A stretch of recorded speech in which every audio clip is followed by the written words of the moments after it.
அனைவருக்கும் இனிய காலை வணக்கம். காலை சக்கரம் நாளை நமது நிகழ்வின் இன்றைய சிறப்பு நிகழ்வு துவங்கப்பட உள்ளது. ரோட்டரி மாவட்டம் 2981 மாவட்ட ஆளுநர் எஸ் பாஸ்கரன் அவர்களின் சீரிய தலைமையில் சிறப்பாக நடைபெற்று வரும் காலை சக்கரம் நாளை நமது நிகழ்வினை இன்று நமக்கு இணைந்து வழங்கி சிறப்பிக்க இருக்கிறார்கள் ரோட்டரி கிளப் ஆஃப் நாகப்பட்டினம் சங்கத்தினர். ரோட்டரி கிளப் ஆஃப் நாகப்பட்டினம் சங்கத்தின் மண்டலம் ஒன்றின் உதவியாளர் ரொட்டேரியன் தமிழ் பிரியன் அவர்களுக்கும், ரோட்டரி கிளப் ஆஃப் நாகப்பட்டினம் சங்கத்தின் தலைவர் ரொட்டேரியன் பாப்பாக்கண்ணன் அவர்களுக்கும், செயலாளர் ரொட்டேரியன் பரமநாதன் அவர்களுக்கும், பொருளாளர் ரொட்டேரியன் சுந்தரமூர்த்தி அவர்களுக்கும் மற்றும் அவர்களது சங்க உறுப்பினர்கள் அனைவருக்கும் இந்த காலை வேளையிலே வாழ்த்துக்களையும் வரவேற்புகளையும் தெரிவித்துக் கொண்டு, இன்று நமக்கு ஆசனங்களையும் பயிற்சிகளையும் அளிக்க இருக்கும் ஆசான் நலசிவமையா அவர்களுக்கும், இன்று சிறப்பு விருந்தினராக கலந்து கொண்டு சிறப்பிக்க இருக்கும் இயற்கை மருத்துவர் அகிலா மேடம் அவர்களையும் இந்த காலை வேளையிலே வாழ்த்துக்களையும் வரவேற்புகளையும் தெரிவித்துக் கொள்கிறோம். நிகழ்ச்சியின் முதல் நிகழ்வாக ரோட்டரி வணக்கம் வாசிக்க வருகிறார் ரோட்டரி கிளப் ஆஃப் ஸ்ரீமுஷ்டம் சங்கத்தின் தலைவர் ரொட்டேரியன் ரவிசுந்தர் அவர்கள். அனைவருக்கும் வணக்கம். இறைவா, மனித குலத்தை படைப்பித்த தந்தையே, உயர்ந்த நிறைவான நன்மைகளை அடிப்படையாக கொண்ட ரோட்டரி கொள்கையால் இயக்க நிறுவன அகத்துணை சேமிக்கு நாங்கள் உனக்கு நன்றி சொல்கின்றோம். உண்மையான ரோட்டரி மெய்ப்பொருளை ஆழமாக எடுத்துக் கொள்ளவும், அனைத்து மக்களுடைய தன்னம்பிக்கையும் அமைதியும் நிலைநாட்டி ஓய்வின்றி உழைக்கவும், நிறம், சமயம், தேசம் என்ற தடைகளையும் பாகுபாடுகளையும் நீக்கவும், பொருளாதார சமயத்தொழிலை களையவும், மேலும் மாநிலத்தின் புனிதத்தையும் தொழிலின் மேன்மையும் முறையாக புரிந்து கொள்வதன் மூலம் எல்லா மனிதர்களும், எல்லா குடும்பங்களும், எல்லா நாடுகளும் நட்புடன் தாழ்மையுடன் வாழ்ந்திட உன் புனிதமான திருவிழை சுற்றி ஒன்று கூடி மெய்யான படைப்பால் நீயே என்று பொழுதிட எங்கள் ஒரே உண்மையான நிரந்தரமான எல்லோரும் விரும்புகின்ற தந்தையே, இங்கே கூடியுள்ள ரோட்டரிகளாக எங்களுக்கு உதவி செய்யும்படி உன்னை இறைஞ்சுகின்றோம். நன்றி, வணக்கம்.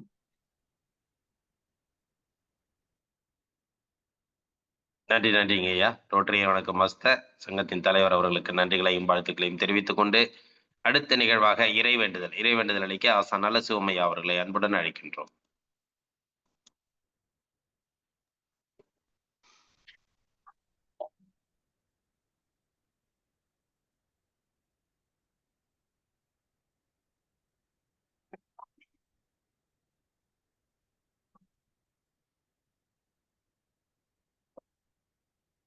அனைவருக்கும் இனிய காலை வணக்கம்.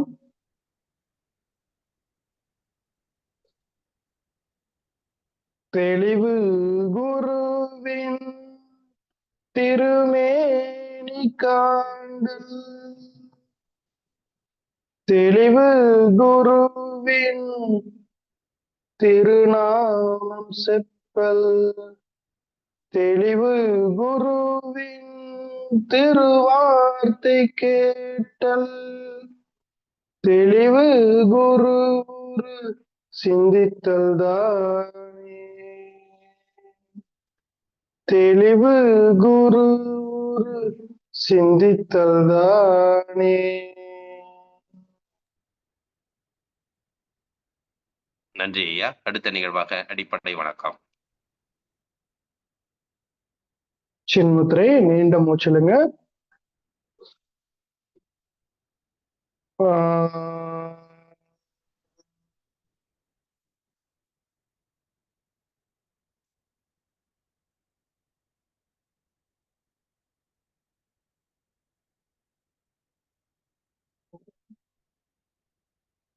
சின்மயம்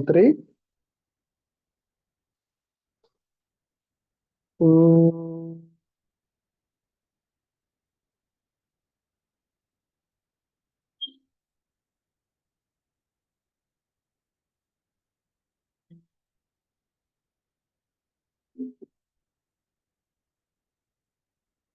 ஆதித்ரி.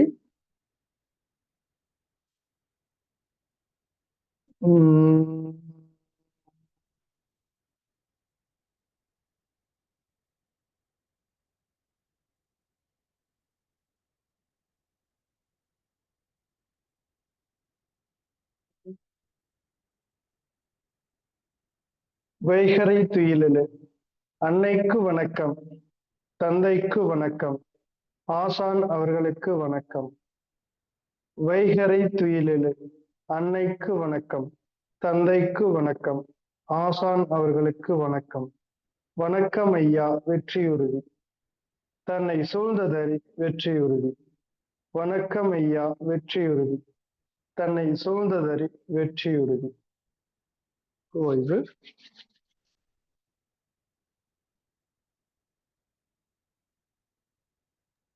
நன்றி, நன்றிங்க ஐயா. நிகழ்ச்சியின் அடுத்த நிகழ்வாக தொடர் ஆசன பயிற்சிகள் மற்றும் மூச்சு பயிற்சி.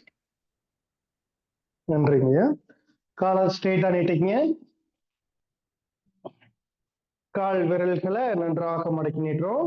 டவுன், அப், டவுன், அப், டவுன், அப், டவுன், அப்.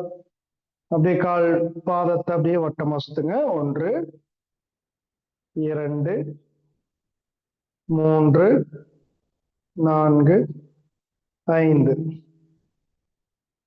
அப்படியே எதிர்புறமா சுத்துங்க. 1 2 3 4 5. இப்போ ரைட் லெக் நல்லா மடக்கி நீட்டுங்க. 1 லெஃப்ட் லெக் 2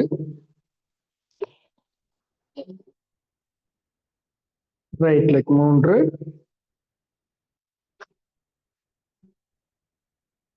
லெஃப்ட் லெக் 4. ஓய்வு. நன்றாக மூச்சில் தொடுங்க.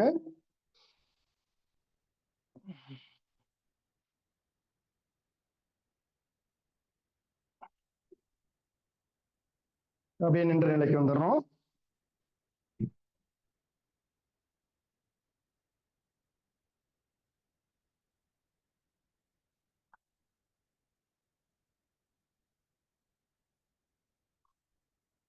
பத்து திறன் முதல் நிலை.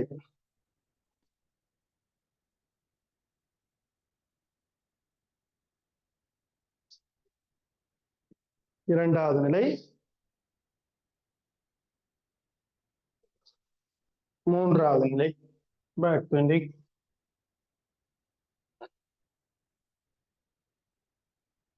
அப்படியே ஸ்ட்ரெயிட்டா வந்துருங்க. நல்லா மூச்சிலுங்க. நான்காவது நிலை. அப்படியே எல் பொசிஷன்ல வந்துருங்க. ஐந்தாவது நிலை. 10 fingers நல்லா கீழே வச்சுக்கிறோம். தலையை கொஞ்சம் நிமிர்ந்து பார்க்கிறோம். ஆறாவது நிலை. ரைட் லெக் நேரா நீட்டுறோம். 1 2 3 4 5 6 7 8 9 10. ஓய்வு. லெஃப்ட் லெக் நேரா நீட்டுங்க. தலையை நல்லா நிமிர்ந்து பாருங்க. 1 2 3 4 5 6 7 8 9 10. அப்படியே இடுப்புல கை வச்சிருங்க. நன்றாக மூச்சு விடுங்க.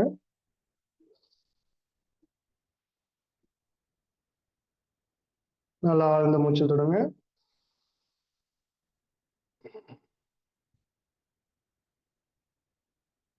ஒன்பதாவது நிலை. Back bending. அப்படியே ஸ்ட்ரெயிட்டா வந்துருங்க. 10வது நிலை.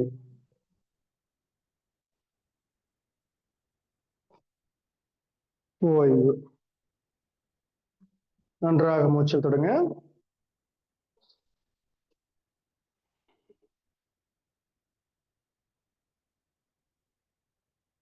திரிகோணாசனம். காலகலமா வச்சுக்கிறோம். இரண்டாவது நிலை. கைகள் நேரம் நீட்டுறோம். மூன்றாவது நிலை. நம்முடைய ரைட் ஹேண்டை லெஃப்ட் லெக் டச் பண்ணுங்க. லெஃப்ட் ஹேண்ட் நல்லா மேல பாருங்க. 1 2 3 4 5 6 7 8 9 10. ஓய்வு. நன்றாக மூச்சிலுங்க. மெதுவா மூச்சு விட்டு ரைட் லெக்ல டச் பண்ணுங்க. ரைட் ஹேண்ட் நல்லா மேல பாருங்க. முழங்கால் 2 ஸ்ட்ரெயிட்டா இருக்கணும். 1 2 3 4 5 6 7 8 9 10 ஓய்வு. கைகளை மெதுவாக கீழே கொண்டு வாங்க. நன்றாக மூச்சு தொடுங்க.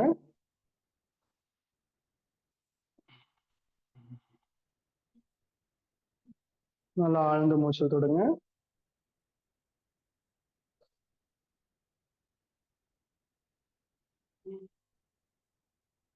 அப்படியே அமர்ந்து நினைக்க வந்துடுறோம்.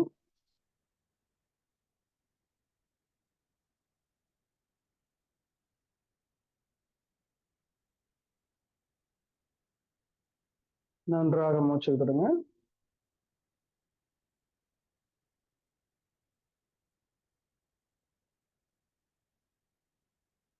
கால் அகலமா வச்சுக்கிறோம். லெஃப்ட் லெக் மடக்கி வைங்க. ஜான் சிராசனம். முதல் நிலை. இரண்டாவது நிலை. மூச்சு விட்டுட்டே மேல கொண்டு வாங்க.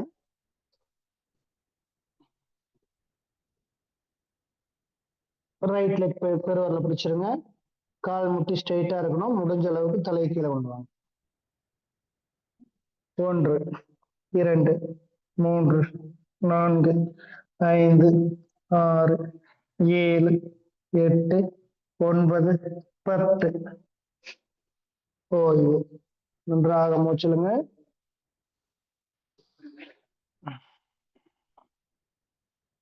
நல்லா ஆழ்ந்த மூச்சல் தொடுங்க. லெஃப்ட் லெக் நேர் நீட்டிக்கிறோம். ரைட் லெக் மடக்கி தொடைப்பகுதியோடு ஒட்டி வச்சுக்கிறோம். கைகளுக்கு இழவைங்க. நன்றாக மூச்சு மேல வாங்க. நல்லா லெஃப்ட் சைடு திரும்பி கால் பெருவரில் பிடிச்சிடறோம். உடல் இலக்கமா வச்சுக்கோங்க. முடிஞ்ச அளவுக்கு அப்படியே கீழே கொண்டு போங்க. 1 2 3 4 5 6 7 8 9 10 ஓய்வு. அப்படியே மூச்சு மேல வாங்க.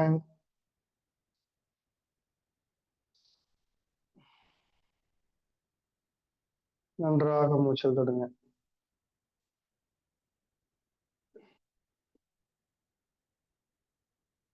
ஜான் சிராசனம்.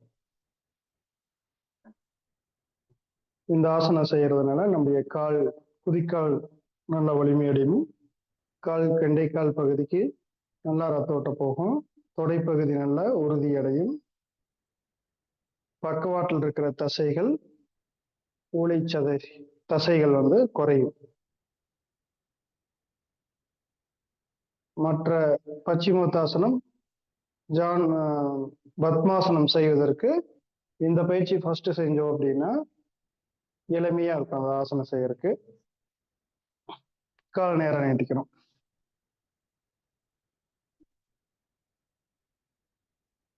கையில் கீழே வச்சுக்கோங்க.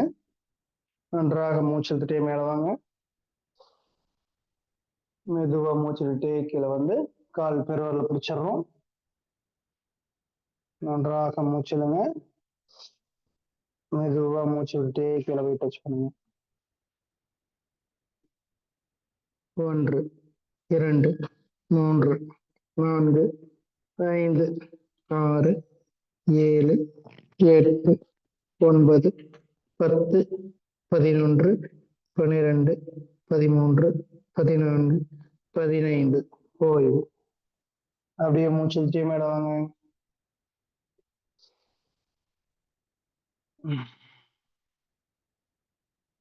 நல்லா ஆழ்ந்த மூச்சு விட்டுடுங்க.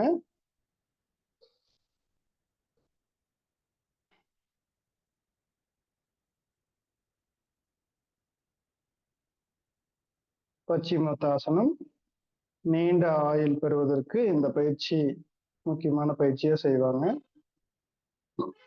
நம்முடைய ஜீரண உறுப்புகள் நல்ல பலமடையும். விழா எலும்புகள் பலமடையும். கால்கள் நல்ல வலிமை அடையும். அடுத்து பட்டர்ஃப்ளை ஆசனம். கால் பாத்து 2 நல்லா சேர்த்து வச்சு நல்லா க்ளோஸா வச்சுக்கிறோம். முழங்கால மேலும் கீழும் நல்லா அசைக்கணும்.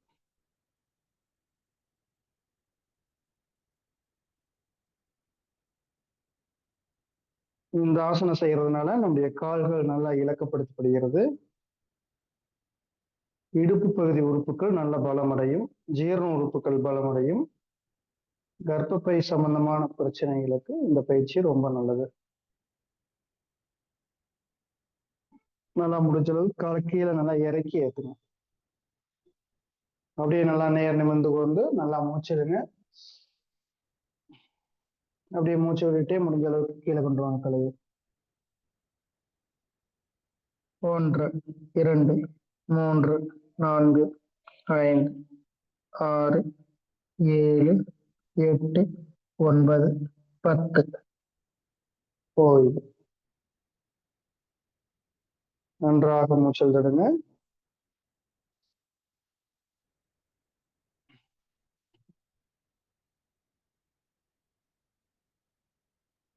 கால நேரம் நீட்டிடுறோம். நன்றாக மூச்சல் தடுங்க. இடுப்பு பகுதி நேர் கை வச்சுட்டு நல்லா ஆழ்ந்த மூச்சல் தொடுங்க.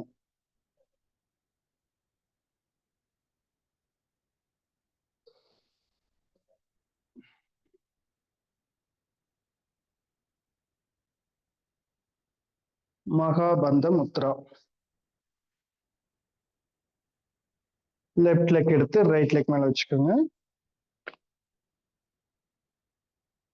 நல்லா குதிக்கால் வயிற்று பகுதியில் டச் ஆகிற மாதிரி நல்லா ஒட்டி வச்சுக்கோங்க. லெஃப்ட் லெக் கொண்டு வந்து லெஃப்ட் லெக் பெருவரில் பிடிச்சிடறோம்.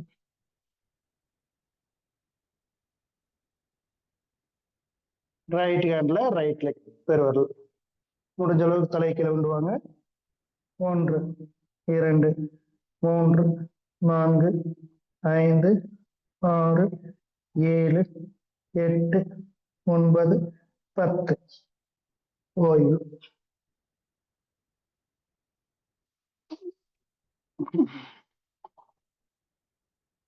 நல்லா ஆழ்ந்த மூச்சல் தொடுங்க.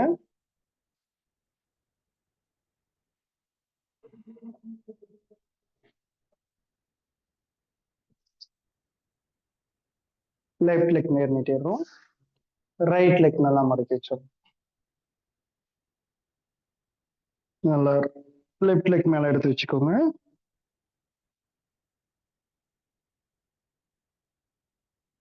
ரைட் ஹேண்ட் கொண்டு வந்து ரைட் லெக் பெருவரில் பிடிச்சிடுறோம்.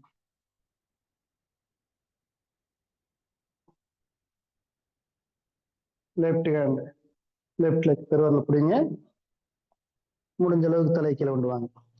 1 2 3 4 5 6 7 8 9 10 11 12 13 14 15.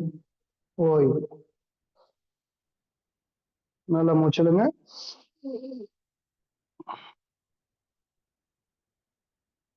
நல்லா ஆழ்ந்த மூச்சல் தொடரும்.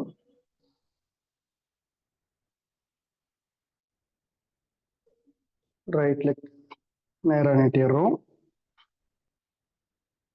லெஃப்ட் லெக்கையும் நேரா நீட்டிடுறோம். நன்றாக மூச்சல் தொடுங்க. நல்லா ஆழ்ந்த மூச்சல் தொடுங்க. இந்த ஆசனம் செய்யறதுனால நம்முடைய குதிக்கால் வலி, கெண்டைக்கால் பகுதி, தொடைப்பகுதி, இடுப்பு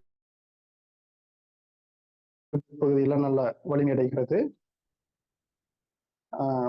காலை இரவு நேரங்களில் 4 மணி 5 மணிக்கு இந்த கெண்டைக்கால் வந்து நல்லா தசை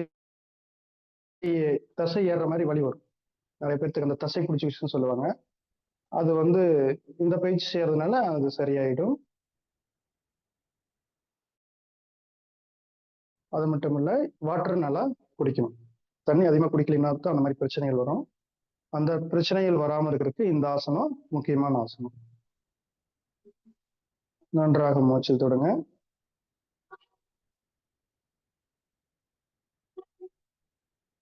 அர்த்த சக்கராசனம்.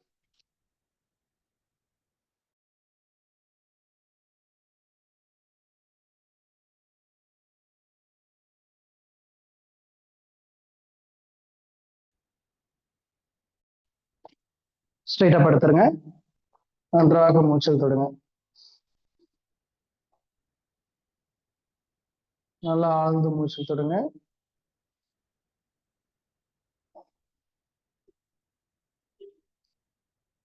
முதல் நிலை நல்லா கைகள் நல்லா பின்னாடி நீட்டிடுறோம். 2 கால்கள் பிடிச்சுக்கிறோம். 3வது நிலை நல்லா இடுப்பு மேல தூக்குங்க. 1 2 3 4 5 6 7 8 9 10 11 12 13 14 15. ஓய்வு. மெதுவா கீழே இறக்கிடுங்க. கால் நேரம் நீட்டிக்கிறோம். நன்றாக மூச்சில் தொடுங்க.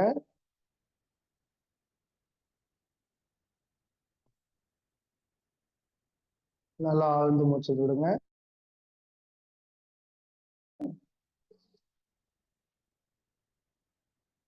பவனமுக்தாசனம். 2 கால் முட்டி நல்லா மடக்கி டச் பண்ணுங்க. 1 2 3 4 5 6 7 8 9 10. ஓய்வு. நன்றாக மூச்சு விடுங்க.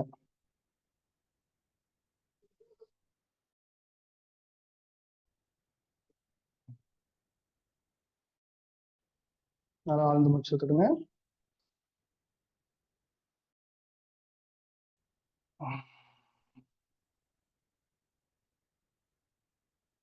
இப்போ கை விரல் கால் விரல நல்லா ஒரு 10 டைம் மடக்கி நிட்டுறோம்.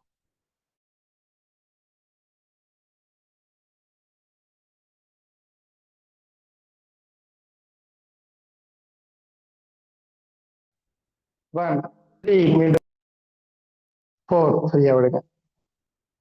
5 நல்லா மடக்குங்க. 6 ஃப்ரீயா விடுங்க. 7 நல்லா மடக்குங்க. 8 ஃப்ரீயா விடுங்க. 9 நல்லா மடக்குங்க. 10 ஃப்ரீயா விடுங்க. நல்லா ஆழ்ந்து மூச்சு விடுங்க.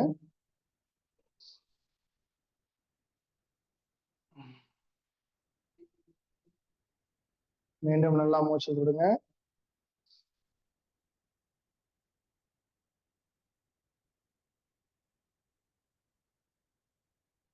ஒன் சைட திரும்பி ரைட் ஹேண்ட் ஒன்று அப்படியே எழுந்திரிச்சுக்கிறோம்.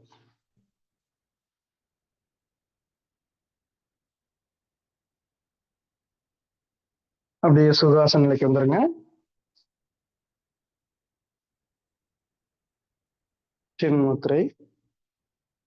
நன்றாக மூச்சு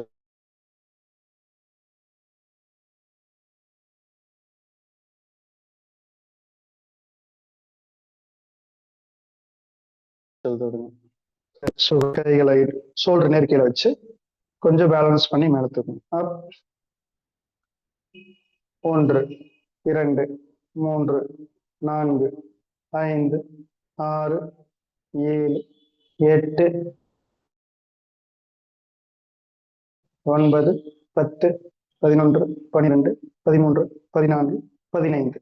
சின்முத்திரை. நன்றாக மூச்சில் தொடுங்க.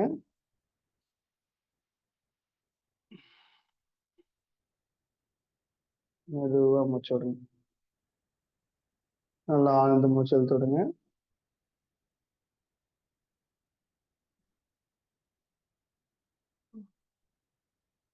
மெதுவாக மூச்சு விடுங்க.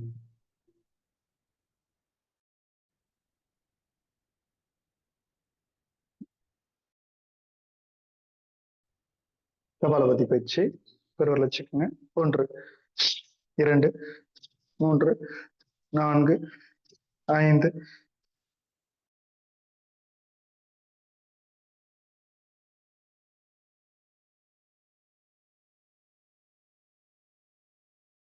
6 7 12 4 15.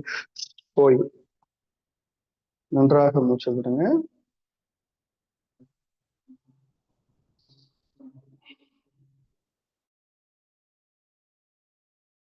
முதல்வர் வச்சுக்கிறோம். 1 2 3 4 5 6, 7, 8, 9, 10, 11, 12, 13, 14, 15. ஓய்வு. 2 எலுமிச்சை முத்திரை வச்சு நன்றாக மூச்சு தொடுங்க. மெதுவா மூச்சு விடுங்க.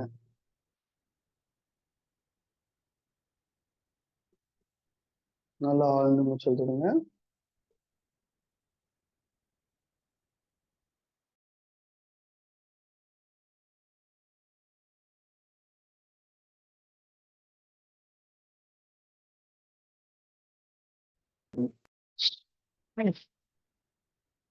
இரண்டு,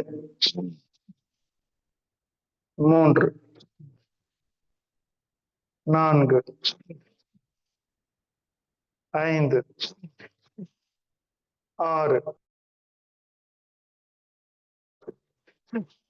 7, 8, 9, 10, 11, 12, 13, 14, 15. ஓய்வு. 2 எலுமிச்சை முத்திரை வச்சு நன்றாக மூச்சு தொடுங்க.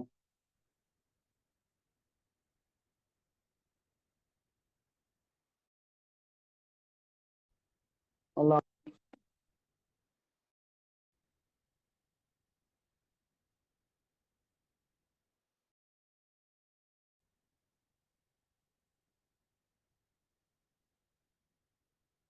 3வது வச்சுக்கிறோம்.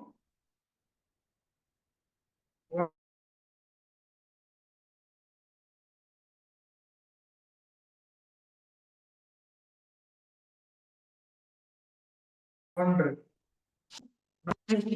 5, 6, 7, 8, 9, 10, 11, 12,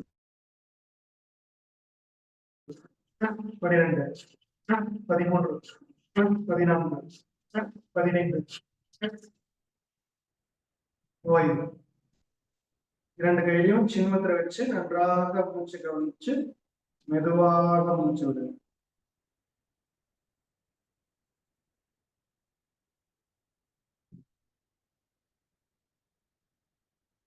கவனமெல்லாம் மூச்சு காட்டு மேல வச்சு மெதுவா மூச்சு இழுத்து மெதுவாக விடுங்க.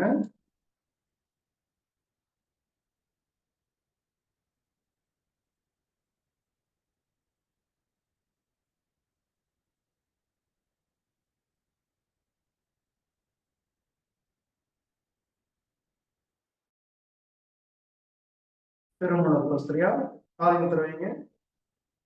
ஐயா வாய்ஸ் கேக்குதுங்களா? வீடியோ ஸ்டக் ஆன மாதிரி இருக்கு. வீடியோ தெரியுதுங்களா? கேக்குதுங்க ஐயா. விட்டு விட்டு வருது.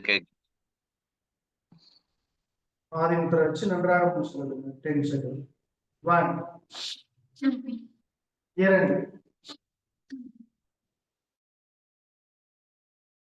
3, 4, 5, 6, 7, 8, 9, 10. ஓய்வு. 2 கையிலும் சின்ன வச்சு நன்றாக மூச்சு விடுங்க.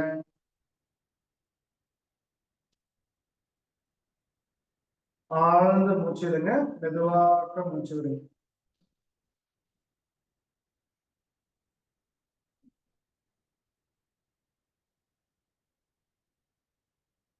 சர்ம முத்திரை வச்சு இம் சொல்லுங்க. 2 முறை 2 வரல் கண்கள் வச்சிருக்கோம். 2 வரல வாய் மூடி இருக்கும். வாய் மேல வச்சிருக்கிறோம். மூச்சு எடுத்து இம் சொல்லுங்க.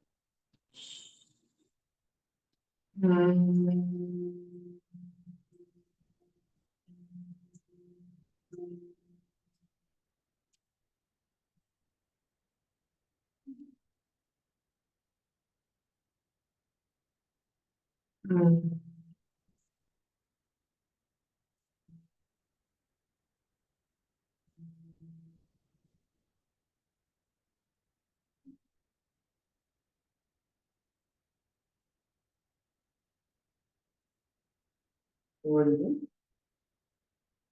நன்றாக மூச்சு தொடங்க.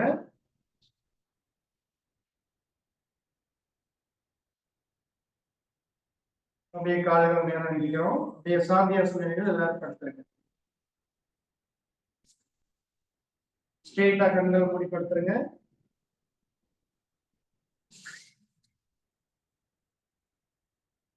இந்த பயிற்சிகளை தினந்தோறும் நாம் செய்து உடலாலும் மனதாலும் பரிபூர்ண ஆரோக்கியமடை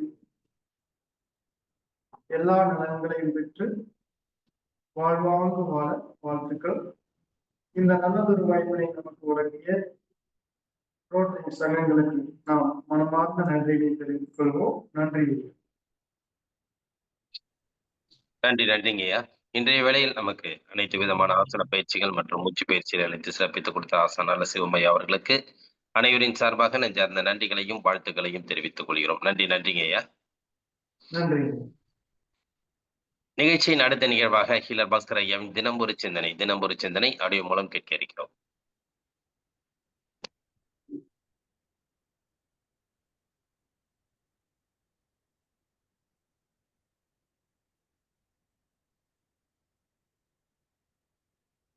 வணக்கம். குழந்தை வளர்ப்பு முதல் வருடம் 4ஆம் பாகம். குழந்தைகளை வளர்க்கும் பொழுது நமக்கு தேவைப்படுற சில ஐடியாக்களை நம்ம பார்த்துட்டு இருக்கிறோம். இதுல சில அம்மாக்களுக்கு பால் சுரக்காது.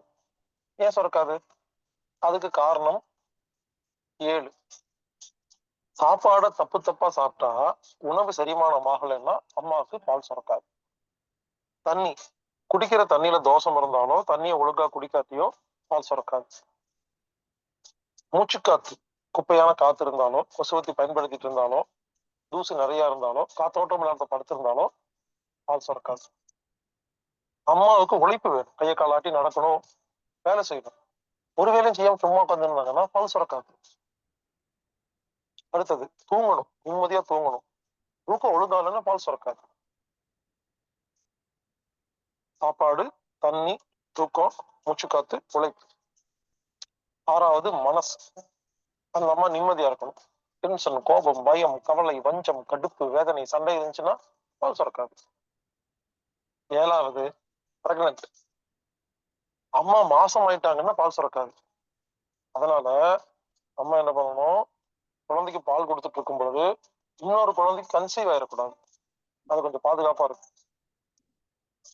முதல் குழந்தைக்கு பால் கொடுத்துட்டு இருக்கீங்க, 5-6 மாசம் ஆச்சு. திடீர்னு நீங்க மாசம் ஆயிட்டீங்கன்னா அந்த குழந்தைக்கு பால் சுரக்காது. ஏன்னா மாசம் ஆயிட்டீங்கல்ல, புது குழந்தை ரெடி பண்றதுக்கு உடம்பு போயிடும். அதனால சாப்பாடை எப்படி சாப்பிடணுங்கிறத நான் நிறைய சொல்லி கொடுத்துருக்கிறேன். அந்த மாதிரி சாப்பிடுங்க, பால் சுரக்கும். தண்ணி எப்படி குடிக்கணும்னு சொல்லி கொடுத்துருக்கிறேன். அந்த மாதிரி தண்ணி குடிங்க. எப்படி ஒழுங்கா உழைக்கணும், மூச்சு காத்து எப்படி ஒழுங்கா இழுக்கணும், எப்படி தூங்கணும், மனசை எப்படி ஒழுங்கா வச்சுக்கணுங்கிறதெல்லாம் நிறைய சொல்லி கொடுத்துருக்கோம். அதெல்லாம் ஃபாலோ பண்ணாதான் பால் சுரக்கும். குறிப்பா மாசம் ஆயிடக்கூடாது. பல பெண்கள் தெரியாம என்ன பண்றாங்க, குழந்தைக்கு பால் கொடுத்துட்டு இருக்கும் பொழுது கணவரோட ஒண்ணு சேர்ந்து மாசம் ஆயிடுறாங்க. தெரியல அவங்களுக்கு. அது என்ன ஆகுது, குழந்தைக்கு இந்த குழந்தைக்கு பால் கொடுக்காம போயிடுது. அதனால நாம அது கொஞ்சம் ஜாக்கிரதையா இருக்கும். இந்த 7 விஷயங்களை ஒழுங்கு செய்தால் குழந்தைக்கு தேவையான பால் கிடைக்கும். பசலைக்கீரைன்னு சொல்லுவாங்க. ஒரு கீரை இருக்கும், வெத்தலை மாதிரி பெருசா இருக்கும், தண்டு ரோஸ் கலர்ல இருக்கும். எல்லா வீட்லயும் வளருங்க. இது என்ன பண்ணணும், மாசமா இருக்கும் பொழுதே வீட்டுல பசலை கொடி போட்டு வீடு ஃபுல்லா வச்சிருக்கணும் ரெடியா. பசலைக்கீரை எவ்வளவு சாப்பிடுறீங்களோ அவ்வளவு பால் சுரக்கும். பாலுக்கு பசலைக்கீரை தான். இல்ல வெத்தலை, டெய்லி 2 வெத்தலை தூக்கி வாயில போடுங்க, வெத்தலையை மென்னா பால் சுரக்கும். இந்த மாதிரி இயற்கையா பால் சுரக்கிறதுக்கு 500 ஐடியா இருக்கு. தாத்தா பாட்டி கேட்டுக்கிட்டு அதை ஃபாலோ பண்ணீங்கன்னா பால் சுரக்கும். அடுத்தது, எந்தெந்த நேரங்கள்ல குழந்தைகளுக்கு பால் கொடுக்க கூடாது. அம்மா பசியோடு இருந்தா கொடுக்க கூடாது. அம்மா ஒருவேளை பசியோடு இருந்தீங்கன்னா நீங்க என்ன பண்ணணும், நீங்க போய் சாப்பிட்டு கொஞ்சம் ரெஸ்ட் எடுத்துட்டு அப்புறம் பால் கொடுங்க. ஒரு 5 நிமிஷம் 10 நிமிஷத்துல ஒன்றும் ஆகாது. பசியோட கொடுத்தீங்கன்னா குழந்தையும் நல்லா இருக்காது, நீங்களும் நல்லா இருக்க மாட்டீங்க. அதுக்கப்புறம் கவலை, கோபம், டென்ஷன், பயம், சண்டை, விரக்தி, வஞ்சம், இந்த மாதிரி கடுப்புல இருக்கும் பொழுது பால் கொடுக்காதீங்க. அதுவும் கடுகடுன்னு வளர்ந்துடும். நீங்க எந்த உணர்வோடு பால் கொடுக்குறீங்களோ குழந்தைக்கு அதே உணர்வு தான் வரும். எனவே இந்த மாதிரி நெகட்டிவ் வைப்ரேஷன், நெகட்டிவ் உணர்வுகள் இருக்கும் பொழுது, எதிர்மறை சிந்தனை எல்லாம் இருக்கும் பொழுது, நீங்க கொஞ்சம் தியானம் பண்ணி அமைதியா உட்கார்ந்து கண்ண மூடி நார்மலா வந்துட்டு அதுக்கப்புறம் பால் கொடுக்க நல்லா இருக்கும். நெகட்டிவா இருக்கும் பொழுது பாசிட்டிவா எப்படி வர்றதுங்கிறத ரங்கர் ராட்ன ரகசியம்னு நான் யூடியூப்ல பேசியிருக்கேன்.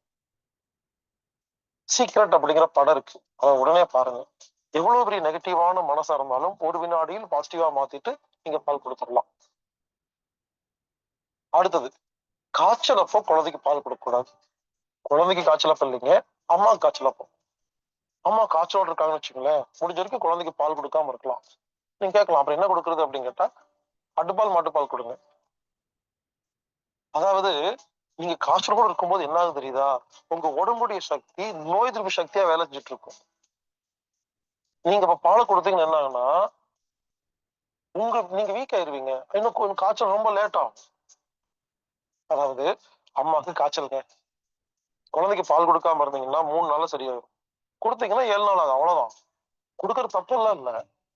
முடிஞ்ச வரைக்கும் காய்ச்சல் அப்ப கொடுக்காம இருந்தீங்கன்னா அம்மா சீக்கிரமா காய்ச்சல் இருந்து வெளியே வர முடியும். இல்லைங்க, இந்த குழந்தை ஆட்டுப்பால் மாட்டுப்பால்லாம் குடிக்காதுங்கன்னா நீங்க கொடுத்துக்கங்க, பரவாயில்ல, தப்பெல்லாம் இல்லை.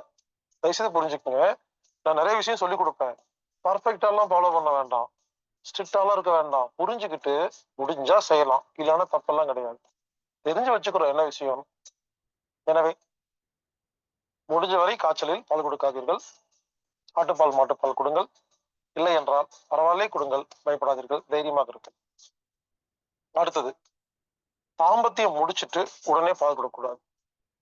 தாம்பத்தியம் முடிச்சா ஒரு மணி நேரம் நல்லா கண்ணை மூடி தூங்கி, இல்ல அரை மணி நேரம் தூங்கி, இதுவும் கூட வேண்டாம், ஒரு செகண்ட் உங்களை மறந்து தூங்கி எந்திரிச்சு அதுக்கப்புறம் பால் கொடுத்தீங்கன்னா அந்த பால் குழந்தைக்கு நல்லபடியா இருக்கும். தாம்பத்தியம் கணவன் மனைவி ஒண்ணு சேர்ந்துட்டு அந்த ஒரு வைப்ரேஷன்ல நீங்க பால் கொடுக்கும் பொழுது குழந்தைக்கு நல்லது இல்லைங்க. இதை கொஞ்சம் நீங்க பார்த்துக்கணும். அடுத்தது, அம்மாவுக்கு பால் சுரக்கல, என்ன பால் கொடுக்கலாம்? ஆட்டுப்பால் கொடுக்கலாம், இல்லைன்னா மாட்டுப்பால் கொடுக்கலாம். ஆட்டுப்பால் தான் சிறந்தது. ஒரு ஆட்டுப்பால் இல்லைன்னா மாட்டுப்பால் கொடுக்கலாம். வெள்ளாட்டு பால் இருக்கு இல்லைங்களா, அது குழந்தைக்கு ரொம்ப நல்லதுங்க. அந்த காலத்துல ஆடுகள் குறைவா இருந்தது, மாடுகள் நிறைய இருந்தனால மாட்டுப்பால் கொடுத்தாங்க. சில பேர் சொல்லுவாங்க, ஆட்டுப்பால் குடிச்சா அறிவழிஞ்சு போகும்னு, காராம் பசு ஓட்டி வாராண்டி தாய் மாமன்னு. அது தவறு. ஆட்டுப்பால் நல்லது, மாட்டுப்பால் நல்லது, பட் மாட்டுப்பாலை விட ஆட்டுப்பால் சிறந்தது. ஆட்டுப்பால் குழந்தைங்களுக்கு கொடுக்கலாம், முடியலன்னு நீங்க மாட்டுப்பால் கொடுக்கலாம். மாட்டுப்பால் அதிகமா இருக்கிறதுனால நாம் அதை பழக்கப்படுத்தி வச்சிருக்கோம். அடுத்தது, இந்த ஆட்டுப்பால் கொடுக்கும் பொழுது அதை வெள்ளை கலர் பருத்தி துணியில ஃபில்டர் பண்ணி கொடுங்கன்னு சில பேர் சொல்றாங்க. அப்படி பண்ணக்கூடாது. வெள்ளை கலர் பருத்தி துணியில சாதாரண குடிக்கிற தண்ணி இருக்கு இல்லைங்களா, அதைத்தான் ஃபில்டர் பண்ணணும். அதை ஃபில்டர் பண்ணீங்கன்னா அதுல இருக்கிற கிருமி எல்லாம் ஒட்டிக்கும், நல்ல தண்ணி கீழே வந்துடும். ஆனா பாலை வெள்ளை துணியில ஃபில்டர் பண்ணீங்கன்னா சத்தெல்லாம் மேலே நின்றும்.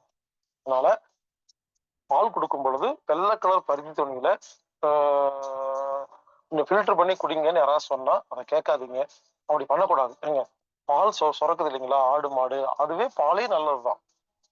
அதுல ஒண்ணு சுத்தமெல்லாம் ஒண்ணு படுத்த வேண்டாம். பால் சுத்தின்னு எதுவுமே கிடையாது, பால் அப்படியே குடிக்கலாம். அதனால ஆட்டுப்பாலும் சரி மாட்டுப்பாலும் சரி அப்படியே கொடுங்க, எது ஃபில்டர் எல்லாம் பண்ண வேண்டிய அவசியம் எல்லாம் இல்லை. இந்த மாதிரி சின்ன சின்ன விஷயங்களை தெரிந்து வைத்திருந்தால் குழந்தை வளர்க்கும் போது ஈஸியா இருக்கும். செழிக்கட்டும் விவசாயம், சீர்படட்டும் நிர்வாகம். மீண்டும் நாளை சந்திப்போம்.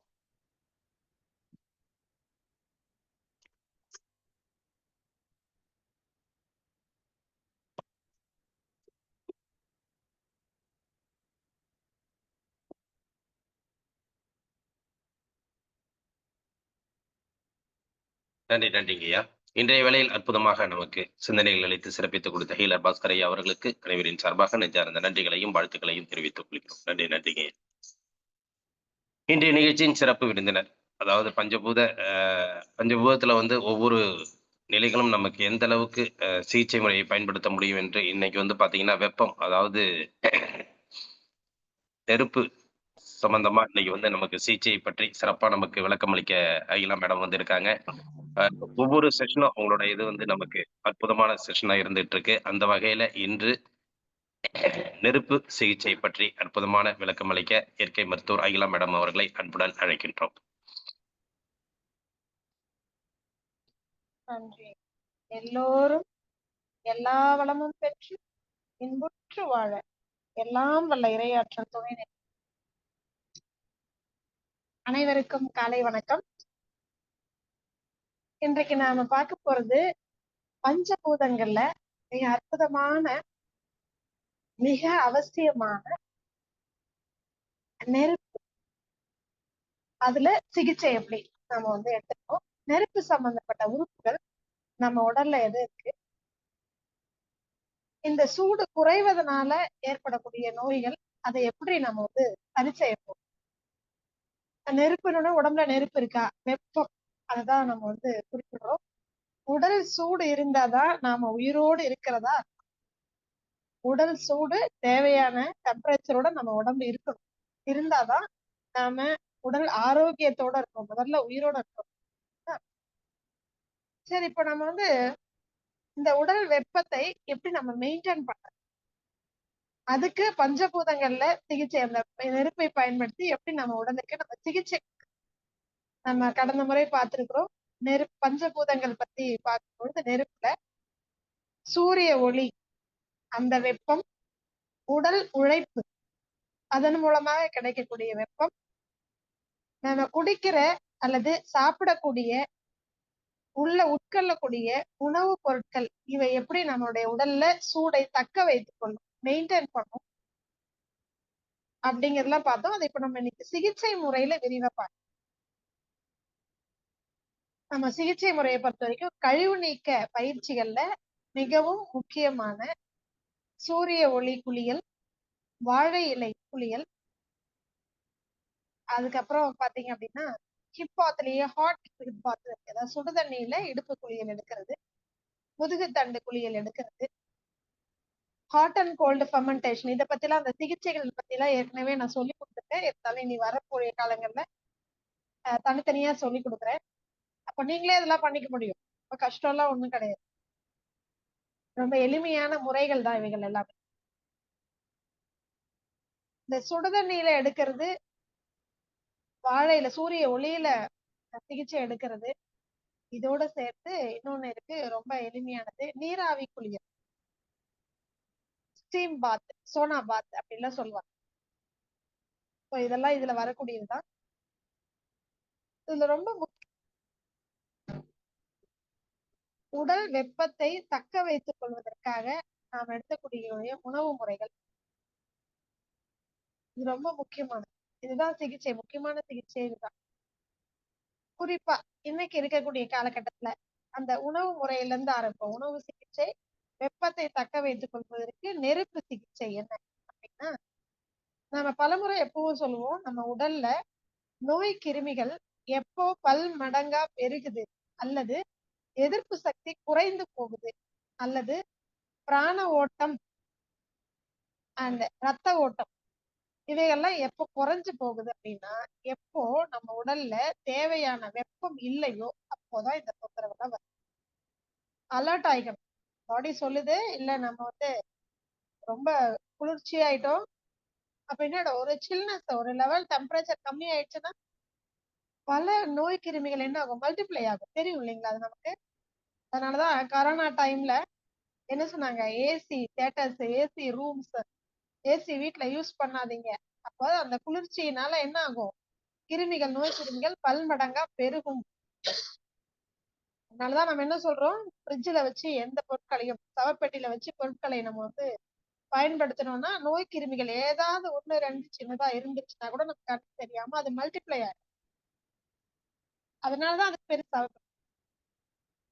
எப்பவுமே கரோனா டைம்ல மட்டும் நோய் கிருமிகள் வந்து குளிர்ச்சியினால மல்டிப்ளை ஆகும் கிடையாது. நோய் கிருமிகள் ஒரு பர்டிகுலர் டெம்பரேச்சர், சூடு கம்மி ஆயிடுச்சுன்னா இந்த கதகதப்புல அப்படியே என்ன பண்ணிடுவாரு, அவர் நல்லா மல்டிப்ளை ஆயிடுவார்.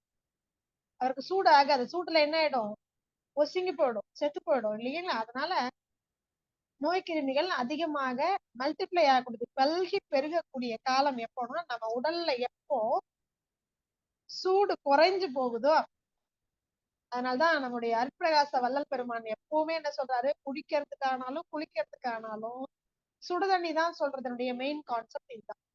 ஒண்ணு, உடல் வந்து எப்பவுமே அந்த டெம்பரேச்சர்ல மெயின்டைன் பண்ணணும். குளிர்ச்சி ஆக்கிட்டு திருப்பி நம்ம சூட்டை ஏத்தும் போது நம்ம உடல்ல உயிர் சக்தி விரயமாகுது. இந்த 2 காரணத்தினாலதான் ஐயா வள்ளல் பெருமான் என்ன சொல்றாருன்னா, எப்பவுமே சுடுநீரை பயன்படுத்துங்கன்னு சொல்றாரு. நம்ம இயற்கை ஆர்வலர்கள் ஆரம்ப காலகட்டத்துல எல்லாம் நிறைய பேர் இதுக்கு எதிர்ப்பு தெரிவிச்சு, என்ன இயற்கைக்கு மாறாக இருக்கிற தண்ணியை அப்படியே குடிக்கிறது தானே. அவர் சொன்னதனுடைய அர்த்தம் அது. நீண்ட ஆயுளோடு நோய் கிருமிகள் தொற்று இல்லாமல் ஆரோக்கியமாக வாழ்வதற்கு அப்படின்னு ஒரு வழி சொல்றாரு. அவர் வந்து அதாவது மரணமில்லா பெருவாழ்வு பத்தி தான் அதிகமா பேசியிருக்காரு. அப்போ அதனுடைய அடிப்படை என்னன்னா, இந்த சுடுதண்ணி குடிக்கிறதுக்கு என்ன காரணம் சொல்லிட்டு உயிர் சக்தி விரயமாக கூடாது.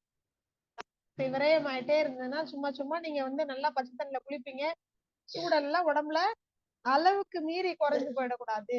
அப்படி குறைஞ்சிடுச்சு அப்படின்னு சொன்னா திருப்பியும் உடம்பு என்ன பண்ணும், சூடை ஏற்படுத்துவதற்காக திரும்பவும் தன்னுடைய உயிர் சக்தியை பயன்படுத்தும். அப்ப விரயம்னு சொல்றாரு. அது தண்ணீர் குடிக்கும் பொழுதும் அப்படி நல்ல சில் தண்ணி பச்சை தண்ணி எழுந்து காலைல குடிச்சிடறோம். உண்மையாலுமே உங்களுடைய உடல் ரொம்ப சூடாதான் இருக்கு, தாகம் எடுத்துதான் நீங்க தண்ணி குடிக்கிறீங்க, உங்களுக்கு தேவை இருக்குன்னா பிரச்சனை இல்லை. சும்மாவே குடிக்கணும், டெய்லி 1.5 டம்ளர் 1.5 லிட்டர் 2 லிட்டர் நான் தண்ணி குடிக்க போறேன் அப்படின்னு சொன்னா நீங்க அதை கொஞ்சம் வெது வெதுப்பா குடிச்சீங்கன்னா உடம்பு அந்த டெம்பரேச்சர் மெயின்டைன் ஆகும். நீங்க வந்து குடிக்கிற தண்ணியை சூடா கொதிக்க வச்சு சுட சுட காஃபி டீ மாதிரிலாம் குடிக்கணும்னு சொல்லல. ஓரளவுக்கு தேவையான சூட்டோட தண்ணி குடிக்கணும்னு தான் சொல்றாரு. அப்படி தண்ணீரை நம்ம குடிக்கும் பொழுது அந்த உயிர் சக்தி விரயமாகாது, அப்படியே மெயின்டைன் ஆகும். சோ திருப்பியும் உடம்பு சூட்டை அதிகப்படுத்த வேண்டிய அவசியம் உடம்புக்கு இல்லை. அததான் சொல்றாரு. இந்த அடிப்படையை புரிஞ்சுக்கிட்டீங்கன்னா போதும். அதே சுடு தண்ணி தான் பயன்படுத்தக்கூடாது, இயற்கையில கிடைக்கக்கூடிய தண்ணி தான் பயன்படுத்தணும் அப்படிலாம் இல்லை.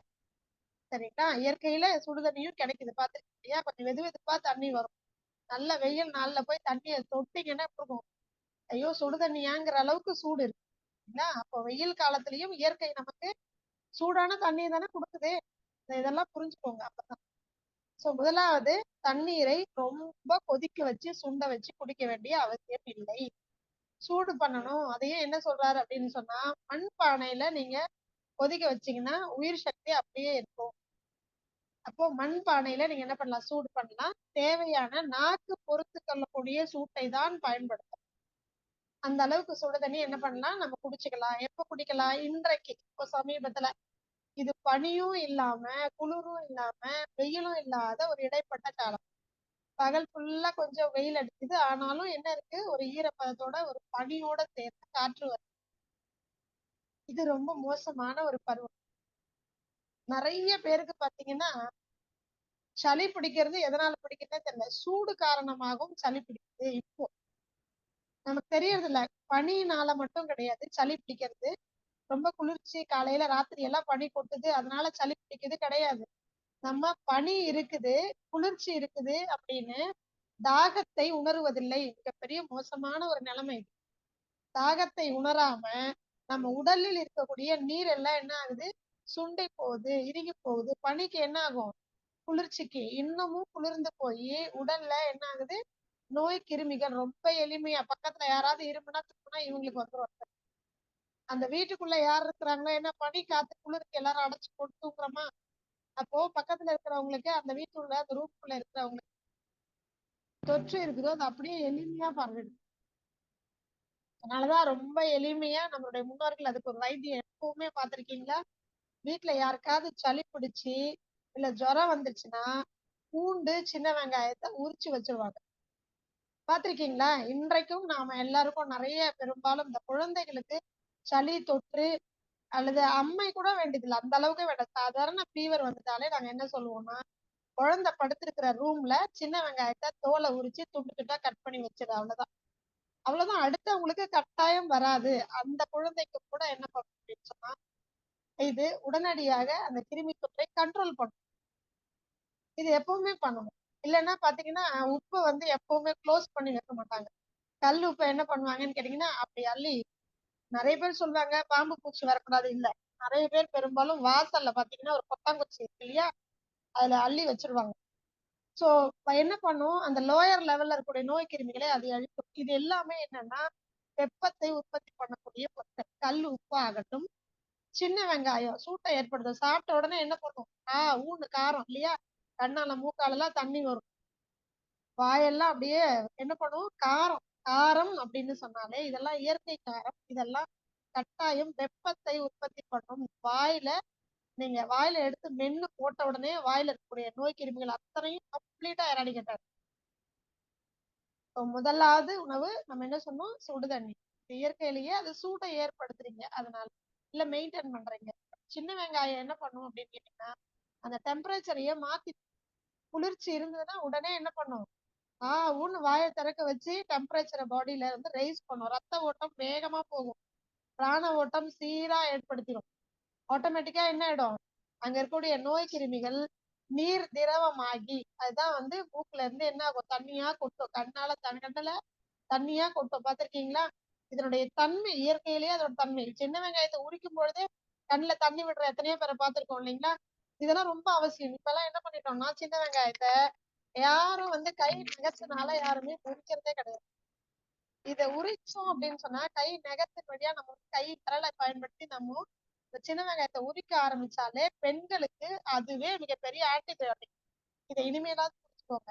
கத்தியை வச்சு உரிக்கிறது, நிறைய பீலர் எல்லாம் வந்தாச்சு. கையில ஒரு நகம் மாதிரி ஒரு பீலர் வச்சுட்டு அதை வச்சு பூண்டு உரிக்கிறேன், இஞ்சி உரிக்கிறேன், சின்ன வெங்காயம் உரிக்கிறேன் அப்படின்னா நீங்க எல்லாம் என்ன பண்றீங்கன்னா எதுக்காக கை விரலால உரிக்கிறோங்கிறதே தெரியாம தப்பு பண்ணிட்டு இருக்கோம். சோ இனிமே தெரிஞ்சுக்கோங்க. நம்ம விரல்களுடைய அந்த நக கண்கள் இருக்கு இல்லையா, அது வழியாக பல நோய் கிருமிகள். ஏன்னா நம்ம வந்து என்ன பண்ணுவோம், கிச்சன்ல கை கழுவி தான் நம்ம சமைக்கிறோம்னாலும் அந்த கழுவுற இடத்துல அந்த இடங்கள்ல இருக்கக்கூடிய கிருமிகள் ஏதாவது நம்ம கை விரல்கள் வழியா, விரல் நகங்கள் வழியா உள்ள போவதை தடுக்கிறது தான் இந்த சின்ன வெங்காயம், பூண்டு, இஞ்சி இதெல்லாம் கை விரல்களை பயன்படுத்தி நகங்களை பயன்படுத்தி நம்ம தோலை உரிக்கணும். இதை பண்ணினாலே உங்களுக்கு அன்னைக்கு தேவையான ஆன்டிபயோட்டிக் கிடைச்சிடும். கத்தியை பயன்படுத்தாம அந்த பீலர் எல்லாம் பயன்படுத்தாம இனிமேலாவது பண்ணுங்க, சரிங்களா? சரி, இதெல்லாம் வந்து எப்பவுமே உரிக்கும் பொழுதே பாத்தீங்கன்னா அப்பெல்லாம் பூண்டு உரிக்கும் போதே அப்படியே நல்ல சின்ன சின்ன பூண்டு பல்லெல்லாம் எங்க பாட்டி எல்லாம் பண்ணுவாங்க. பக்கத்துல உட்காந்துருக்கும் போது இதை அப்படியே பெட்டு கடிச்சு சாப்பிடு, அப்படியே காருது அப்படின்னா பரவாயில்ல அப்படியே சாப்பிட்டு கொஞ்சம் தண்ணி குடிச்சுக்கோ அப்படின்னு கொடுப்பாங்க. இல்லைன்னா கருப்பட்டியோ பனங்கள் கண்டையோ எடுத்துட்டு வாயில போட்டு விடுவாங்க, அவ்வளவுதான். இப்படி எல்லாம் கொடுத்து பழக்கணும். அப்பதான் உணவு மருத்துவமா ஆகும்.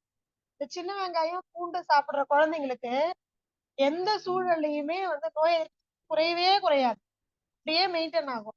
இந்த சளி பிடிக்கிறதுங்கிற இந்த தொந்தரவே வராது. எதிர்ப்பு சக்தி பல மடங்கு அந்த குழந்தைங்களுக்கு இருக்கும். சோ இதெல்லாம் சின்ன வெங்காயம் பூண்டெல்லாம் சின்ன சின்ன சைஸ்ல குழந்தைங்களுக்கு பச்சையாவே கொடுத்து பழக்குங்க. இது ஏதோ பெரிய வந்து மசாலா ஐட்டம்ல எப்பவுமே பூண்டு மாதிரி அரைச்சு அரைச்சு ஊத்தி குழம்பு வைக்கிறது அந்த மாதிரி இல்ல. பச்சையாவே ஒரு பீஸ் வாரத்துல 1 நாள் 2 நாள் குழந்தை பக்கத்துல வரும்பொழுது வச்சுட்டு அப்படியே உரிச்சு கொடுக்கலாம். சாப்பிட கொடுத்தீங்கன்னா நோய் எதிர்ப்பாற்றல் அதிகமாக இருக்கும்.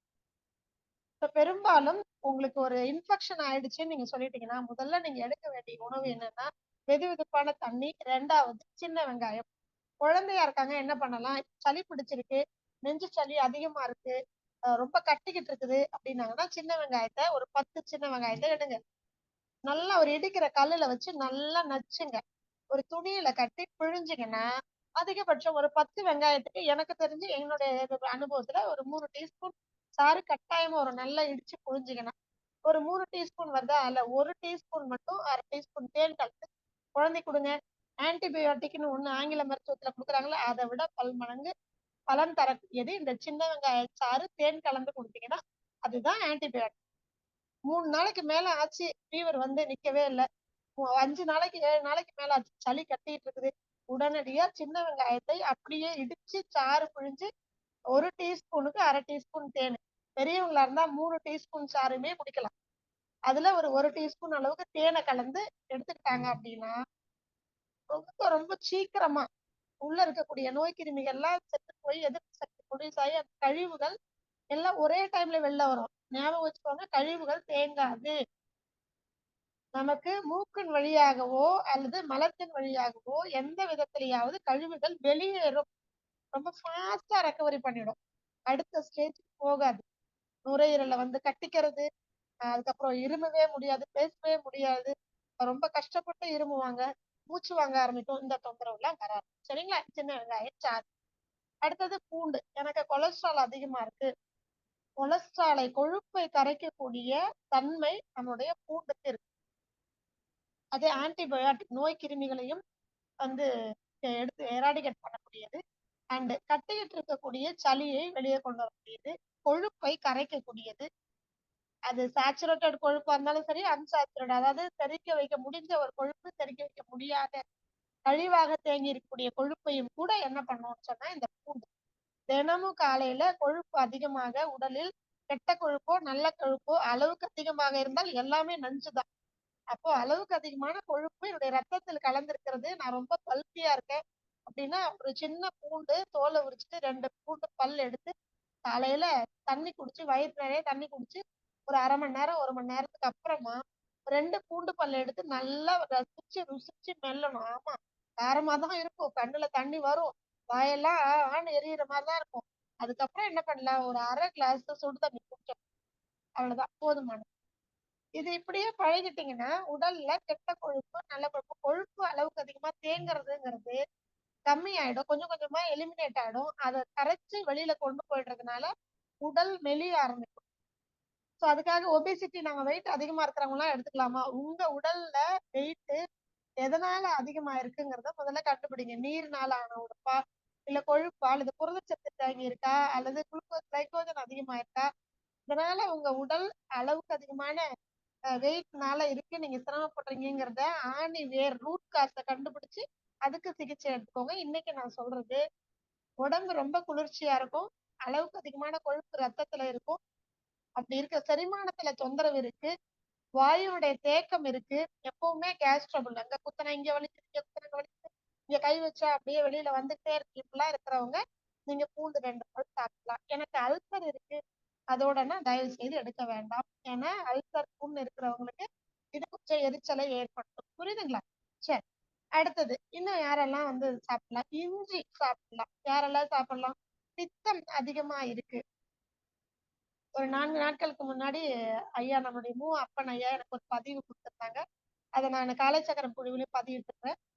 இந்த காலையில் இஞ்சி கடும்பகல் சுக்கு மாலையில் கடுக்கா, இதை சாப்பிடுறவங்க கோல் ஊன்றி நடந்தா கூட தூக்கி போட்டு நல்லா நேரா நிமிர்ந்து நடக்க முடியும் 48 நாட்கள் சாப்பிட்டால் அப்படின்னு சொல்லி ஒரு பதிவு நம்ம எப்பவும் சொல்றது உண்டு. அது ஐயா எந்த முறையில எடுக்கணும்னு எனக்கு அனுப்பிச்சிருந்தாங்க. இப்ப நான் அதை நம்மளுடைய குழுவினர்களுக்கும் நான் பகிர்ந்திருந்தேன். ஒரு 15 மில்லி அளவுக்கு இஞ்சி சாறு எடு. அவங்க சொல்லியிருக்கிறது தண்ணி ஊத்தி மிக்சியில போட்டு அடிக்கிறது கிடையாது. நான் சொல்றது எதுவுமே இந்த பூண்டாகட்டும், இல்லது எலுமி நம்ம நம்ம சின்ன வெங்காய சாறு ஆகட்டும், அல்லது இஞ்சி சாறு ஆகட்டும், இஞ்சி அப்படியே நல்லா வளர்ந்த இஞ்சியா இருக்கணும், அதுல நீர்த்தன்மை இருக்கணும், பசுமை தன்மை இருக்கணும். தோலை சீவிட்டு நல்லா கல்லுல வச்சு நல்லா நச்சுட்டு ஒரு சின்ன துணியில காட்டன் துணியில வச்சு புழிஞ்சோம்னா சாறு இருக்கு. அந்த சாறு 15 மில்லி இருந்தா போதும். அது கூட சம அளவு தேன், சுத்தமான தேன் கலந்து காலையில நம்ம எடுத்துக்கணும் அப்படின்னு கொடுத்திருந்தாங்க. அதுல பார்த்தோம். அதை எடுத்துக்கிட்டோம் அப்படின்னா பித்தம் நம்ம உடல்ல அளவுக்கு அதிகமா சேர்ந்திருக்கு, அல்லது இந்த மாதிரி கொழுப்பு அல்லது புரதச்சத்து எது அளவுக்கு அதிகமாக இருந்தாலும் அதை என்ன பண்ணணும்னா இந்த இஞ்சி கம்ப்ளீட்டா எலிமினேட் பண்ணிட்டு தேவையான பேலன்ஸ் மட்டும் வச்சு, எப்பவுமே இயற்கை மருத்துவத்துல அல்லது மூலிகைகள்ல இது எல்லாமே என்ன பண்ணும்னா அளவுக்கு அதிகமா இருக்கிறத மட்டும் தான் எலிமினேட் பண்ணும். சுத்தமா பேலன்ஸ் கூட இல்லாத அளவுக்கு போயிடுமானா போகவே போகாது. அதனாலதான் எல்லாமே ஒரு மண்டலம் மட்டும் எடுத்துக்கோங்க அப்படின்னு சொல்றோம். இதை எடுத்துக்கிட்டோம்னா கட்டாயமா இந்த கரைக்கவே முடியாத கொழுப்பை கூட இந்த இஞ்சி சாறு கரைச்சிரும். இதுலயே நோய் கிருமிகள், நோய் தொற்று இருக்கிறவங்களுக்கு எடுத்துக்கிட்டோம் அப்படின்னு சொன்னா நல்ல நோய் எதிர்ப்பாற்றல் கிடைக்கும். இது மூணுமே இயற்கையில் நம்ம சாப்பிட்ட உடனே வெப்பத்தை நம்ம உடலில் உருவாக்கக்கூடியது, மெயின்டைன் பண்றது இல்ல, இன்க்ரீஸ் பண்ணி தான் அந்த டிசீஸ், அந்த கிருமிகள் இருக்கு இல்லைங்களா, நோய் உற்பத்தி பண்ணக்கூடிய அந்த கிருமிகளை உடனடியா அழிக்கும். அதனுடைய வேலையே அதுதான். அதனாலதான் நம்ம என்ன சொல்றோம், குழந்தைங்க உங்க வீட்டுல குழந்தைங்களுக்கு உடம்பு சரியில்லை, பெரியவங்க உடம்பு சரியில்லை, ஒரு சின்ன வெங்காயத்தையோ பூண்டையோ நறுக்கி அப்படி வச்சுட்டீங்கன்னா போதும், அந்த வாசனை அந்த சரௌண்டிங்ல இருக்கிறத ஃபுல்லா அது என்ன பண்ணும், அந்த நோய் கிருமிகள் எல்லாத்தையும் அதை அப்சர்வ் பண்ணும். அதனாலதான் சின்ன வெங்காயத்தை, பூண்டு, இஞ்சி எல்லாம் தோல் சீவி ஃப்ரிட்ஜுக்குள்ள வச்சு 4 நாளைக்கு வச்சு பயன்படுத்தாதீங்க. ஏன்னா அது அந்த சரௌண்டிங்ல இருக்கக்கூடிய நோய் கிருமிகள்லாம் அது உள்வாங்கி அழிச்சு கொன்னு தீத்துரும். அதுக்கப்புறம் சமைக்க பயன்படுத்தலாமா? கூடாது. 1/2 மணி நேரத்துக்குள்ள இந்த 3யுமே தோலை உரிச்சிட்டீங்கன்னா உடனே சமையலுக்கு போயிடணும்.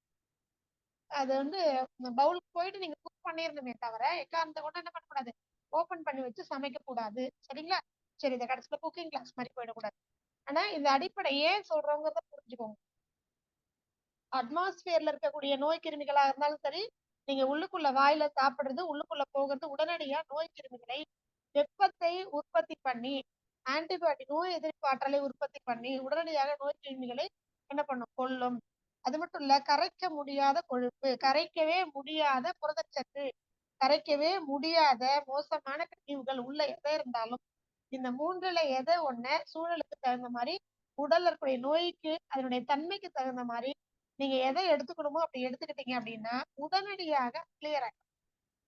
வாயுவாக இருந்தால் பூண்டு சாப்பிடலாம், கொழுப்பாக இருந்தால் இஞ்சியும் பூண்டும் 2ல எதை வேணும், ஏதாவது ஒண்ணு சாப்பிடுங்க.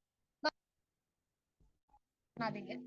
எனக்கு ஒரே நாள்ல சரியா போயிடும்னு மொத்த மாத்திரையும் சாப்பிடுவீங்களா? மொத்தமா எல்லாத்தையும் எடுத்துப்பீங்களா? அப்படி செய்யக்கூடாது. நான் தான் திரும்ப சொல்றேன். உங்களுடைய நோயினுடைய தாக்கத்தை பொறுத்து, தன்மையை பொறுத்து என்ன பாதிப்பு இருக்கோ அதற்கு தகுந்தால் போல நீங்க இஞ்சி அல்லது பூண்டு அல்லது சின்ன வெங்காயம். நான் இப்ப சளிக்கு சொன்னது சின்ன வெங்காயம். நான் பெரும்பாலும் எல்லாருக்கும் சொல்லுவேன்.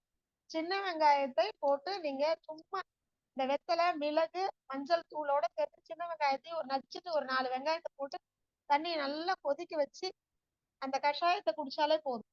கபகப கபகபன்னு இருக்கும். மூச்சு விட முடியாம திணறவங்க, கஷ்டப்படுறவங்க உடனடியா ஃப்ரீ ஆயிடும். அது கூட சூடை ஏற்படுத்தக்கூடிய சில மூலிகைகள் இருக்கு. அதையும் இந்த நேரத்தையே நான் சொல்லிடுறேன்.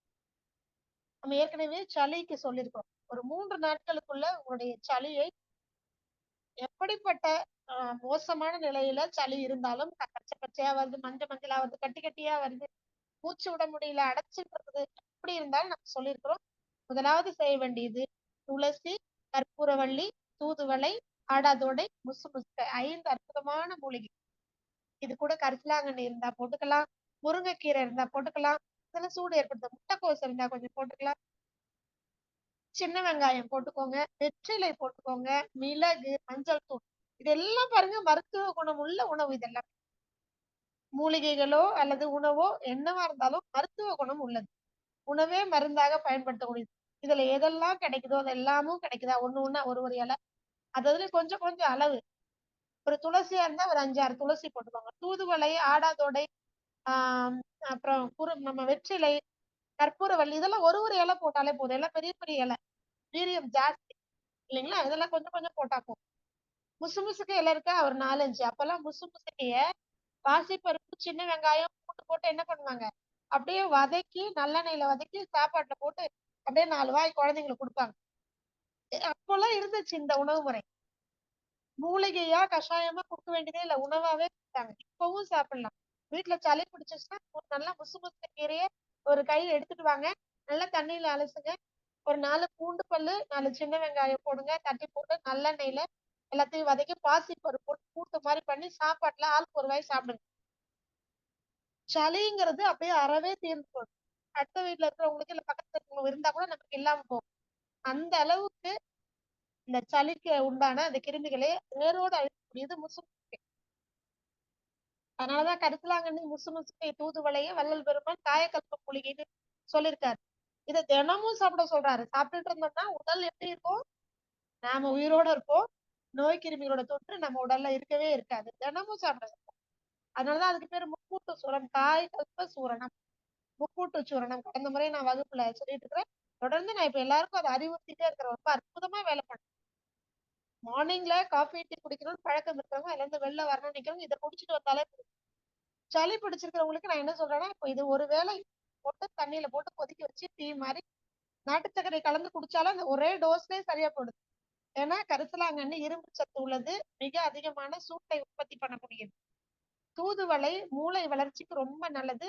உலகத்திலேயே அதிகமான சுண்ணாம்பு சத்து உள்ள ஒரு மூலிகைன்னு சொன்னா இந்த தூதுவளை. ஒரு இலை ஒருத்தருக்கு போதும், அவ்வளவு வீரியம். முள்ளோட இருக்கும். அப்படியே நல்லெண்ணெயிலயோ அல்லது நெய்யிலயோ வாட்டினீங்கன்னா முள்ளெல்லாம் அப்படியே வெட்டி போயிடும். அப்படியே ஒரு வாய் சாப்பாட்டுல போட்டு பத்தி சாப்பிடலாம். அவ்வளவு நல்லது. தினமும் சாப்பிட சொல்றாங்க. அடுத்தது பாத்தீங்கன்னா முசுமுசுக்கை. சொன்ன மாதிரி உணவாகவே பயன்படுத்தலாம். இது 3ம் சேர்ந்ததுதான் முக்கூட்டு சூரணம்னு வள்ளல் பெருமான் சொல்லக்கூடியது. இது வந்து பாத்தீங்கன்னா காயகல்ப சூரணம் அப்படின்னு சொல்றாங்க. சோ இத வந்து நம்ம சீரகத்தோடு கலக்க சொல்றாங்க. இது 3ம் சூடு. அது கூட சீரகத்தை கலக்கும் பொழுது இந்த காம்பினேஷன் அந்த அளவுக்கு அதிகமான சூட்டை இல்லாம உங்களை பாதுகாக்கும். மருந்தாக, உணவாக பயன்படும். எந்த விதத்திலையும் இது தீங்கு விளைவிக்காதுன்னு அந்த காம்பினேஷன் அத சொல்றாங்க. அதோட சேர்த்து எடுத்து சோ இப்போ சளி பிடிச்சிருக்கு அப்படின்னா இந்த மூலிகைகள்லாம் எடுத்துக்கலாம். இதெல்லாம் என்ன பண்ணும்? சூட்டை ஏற்படுத்தி நோய் கிருமியை அழித்து நோய் எதிர்ப்பு ஆற்றலை அதிகப்படுத்தும். இதை விட அற்புதம் வேணுமா? இதை செஞ்சாலே போதும். 3 வேளை 100 மில்லில இருந்து 300 மில்லி வரைக்கும் ஒரு நாளைக்கு இதை குடிக்கலாம். குழந்தைங்களுக்கு 30 மில்லில இருந்து ஆரம்பிங்க. அப்படி கொஞ்சம் கொஞ்சம் கொடுத்தாலே போதுமா. இதை வந்து போட்டு தண்ணியில கொதிக்க வச்சு அப்படியே வடிகட்டி உப்பு போட்டு கலந்து கொடுக்கலாம்.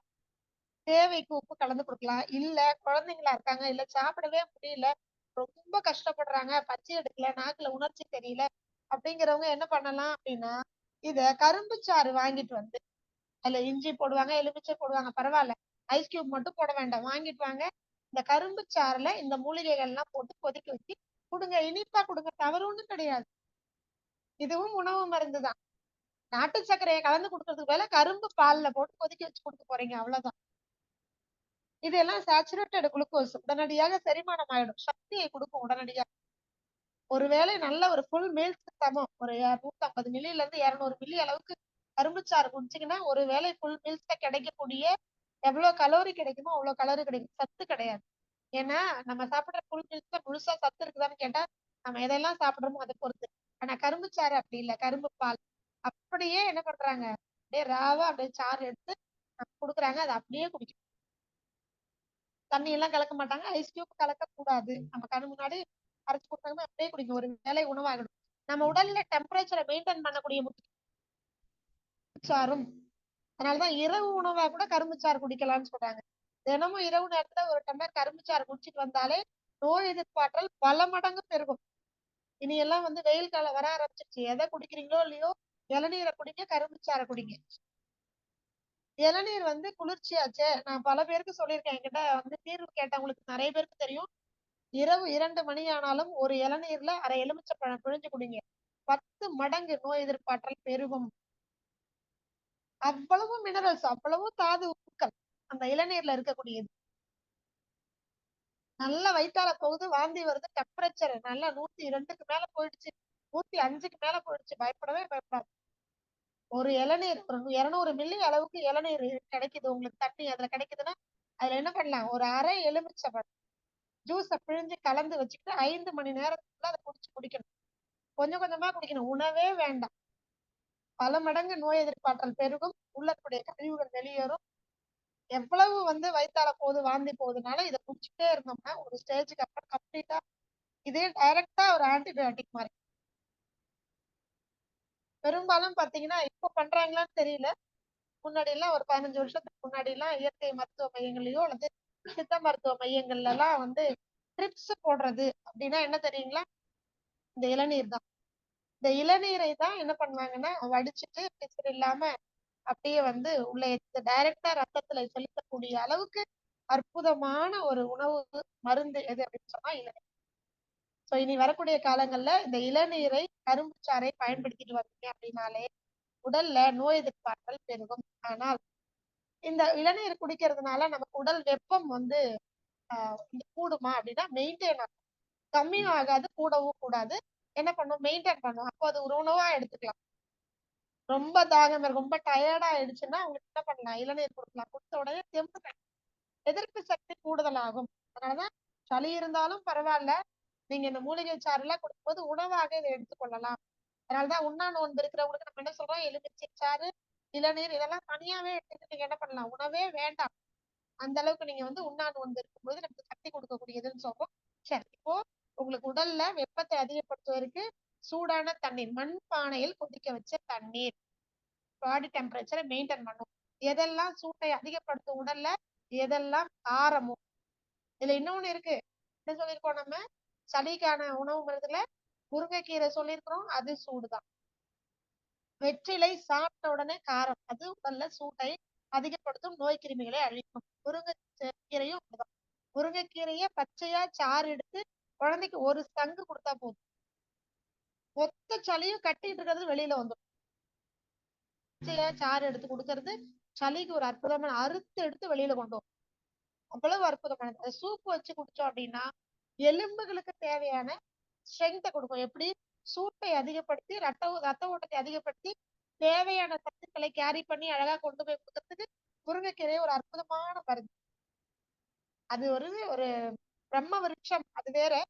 ஆனா சூட்டை ஏற்படுத்தி ரத்த ஓட்டத்தை, பிராண ஓட்டத்தை நம்ம உடல்ல தக்க வைக்கக்கூடிய அற்புதமான ஒரு உணவு எதுன்னு சொன்னா முருங்கைக்கீரை. சோ முருங்கைக்கீரை. அடுத்தது முட்டைக்கோஸ், முள்ளங்கி, இதெல்லாமே சளிக்கு மருந்து. முட்டைக்கோச சூப் வச்சு குழந்தைங்களுக்கு கொடுத்தா போதும், வேற எந்த உணவும் கொடுக்க வேண்டாம். அவ்வளவு நெஞ்சு சளி எல்லாம் பரட்டி அறுத்து வெளியில கொண்டு வரும். சோ இதெல்லாம் சூட்டை ஏற்படுத்தி நோய் கிருமிகளை அழித்து நோய் எதிர்ப்பு ஆற்றலை அதிகப்படுத்தி உடலை ஆரோக்கியமா வச்சுக்கிறதுக்கு ஒரு மருத்துவ குணமுள்ள உணவுகள். மண்பானையில் கொதிக்க வச்ச தண்ணீர், சின்ன வெங்காயம், இஞ்சி, பூண்டு, வெற்றிலை, மிளகு, முருங்கைக்கீரை, முட்டைக்கோஸ், முள்ளங்கி, இல்லைங்களா? இன்னும் என்னெல்லாம் இருக்கு, இது எல்லாமே போதுமானது. இது எல்லாமே நமக்கு உடல்ல வெப்பத்தை அதிகப்படுத்தக்கூடிய உணவுகள். இது நோய் கிருமிகளை அழிக்கக்கூடியது. பெரும்பாலும் மஞ்சள் தூள், இது நேச்சுரல் ஆன்டிபயோட்டிக். நம்ம எதுலயா இருந்தாலும் பாத்தீங்கன்னா மஞ்சள் தூள் கலந்துக்கோங்கன்னு சொல்லுவோம். புண்ணு ஆரணமா மஞ்சள் தூள் போடுறோம். சோ இதுவும் என்ன பண்ணும், நிறைய பேருக்கு பெண்களுக்கு தெரியும், முகத்துல மஞ்சளை இறச்சி நல்லா உரைச்சிட்டு முகத்துல அப்ளை பண்ணாங்கன்னா எரியும்னு சொல்றாங்க. சூட்டை ஏற்படுத்துமா அப்படின்னா சூடு ஏற்படுறதே தெரியாது. அந்த அளவுக்கு அது என்ன பண்ணும், ஒரு எரிச்சலை, ஒரு எரிக்கிற தன்மையை கொடுத்து நோய் கிருமியை அழிக்கும்.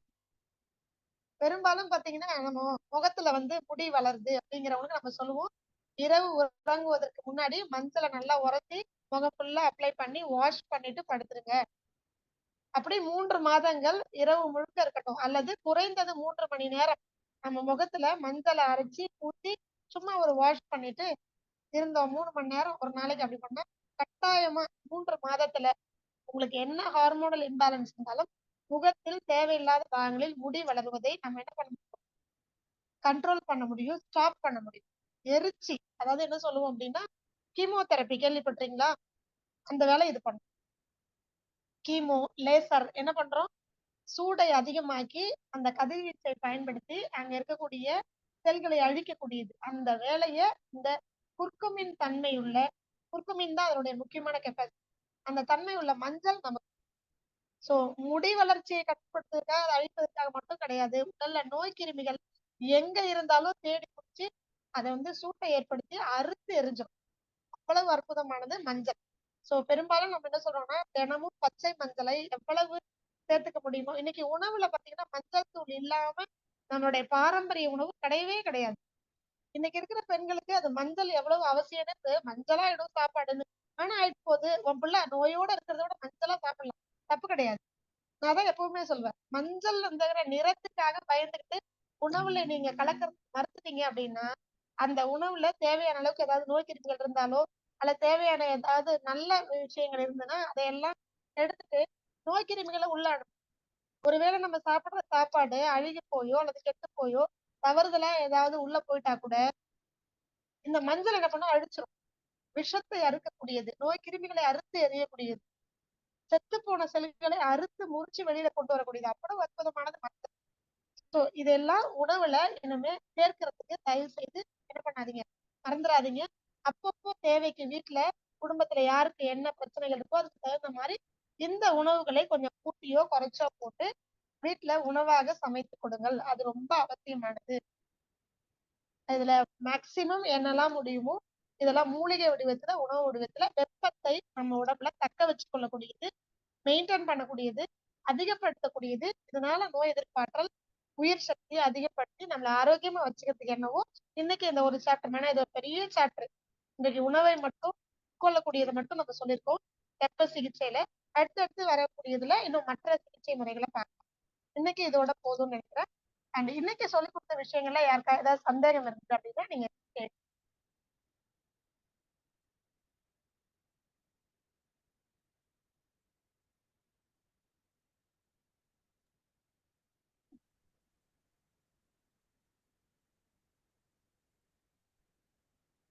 நன்றிங்கம்மா.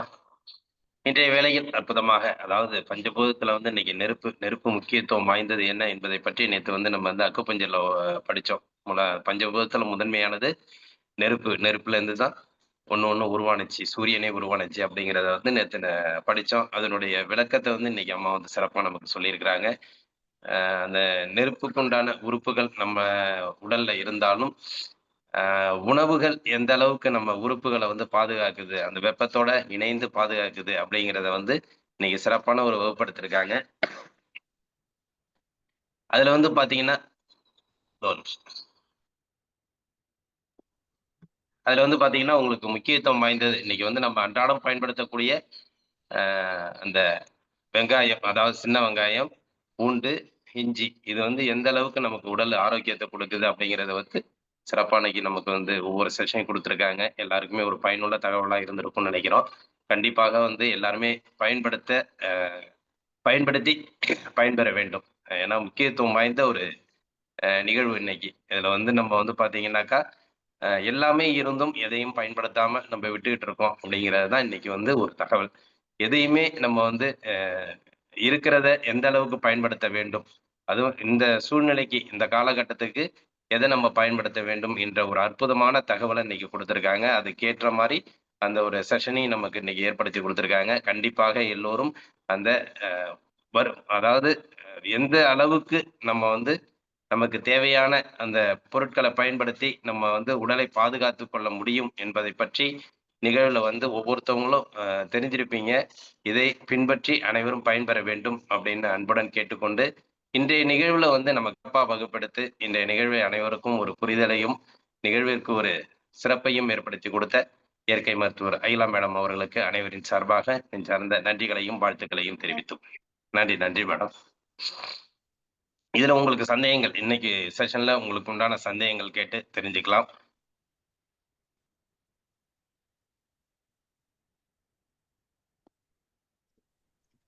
ஐயா வணக்கம் ஐயா. நான் மயில்வாகனம் பேசுறேன் ஐயா.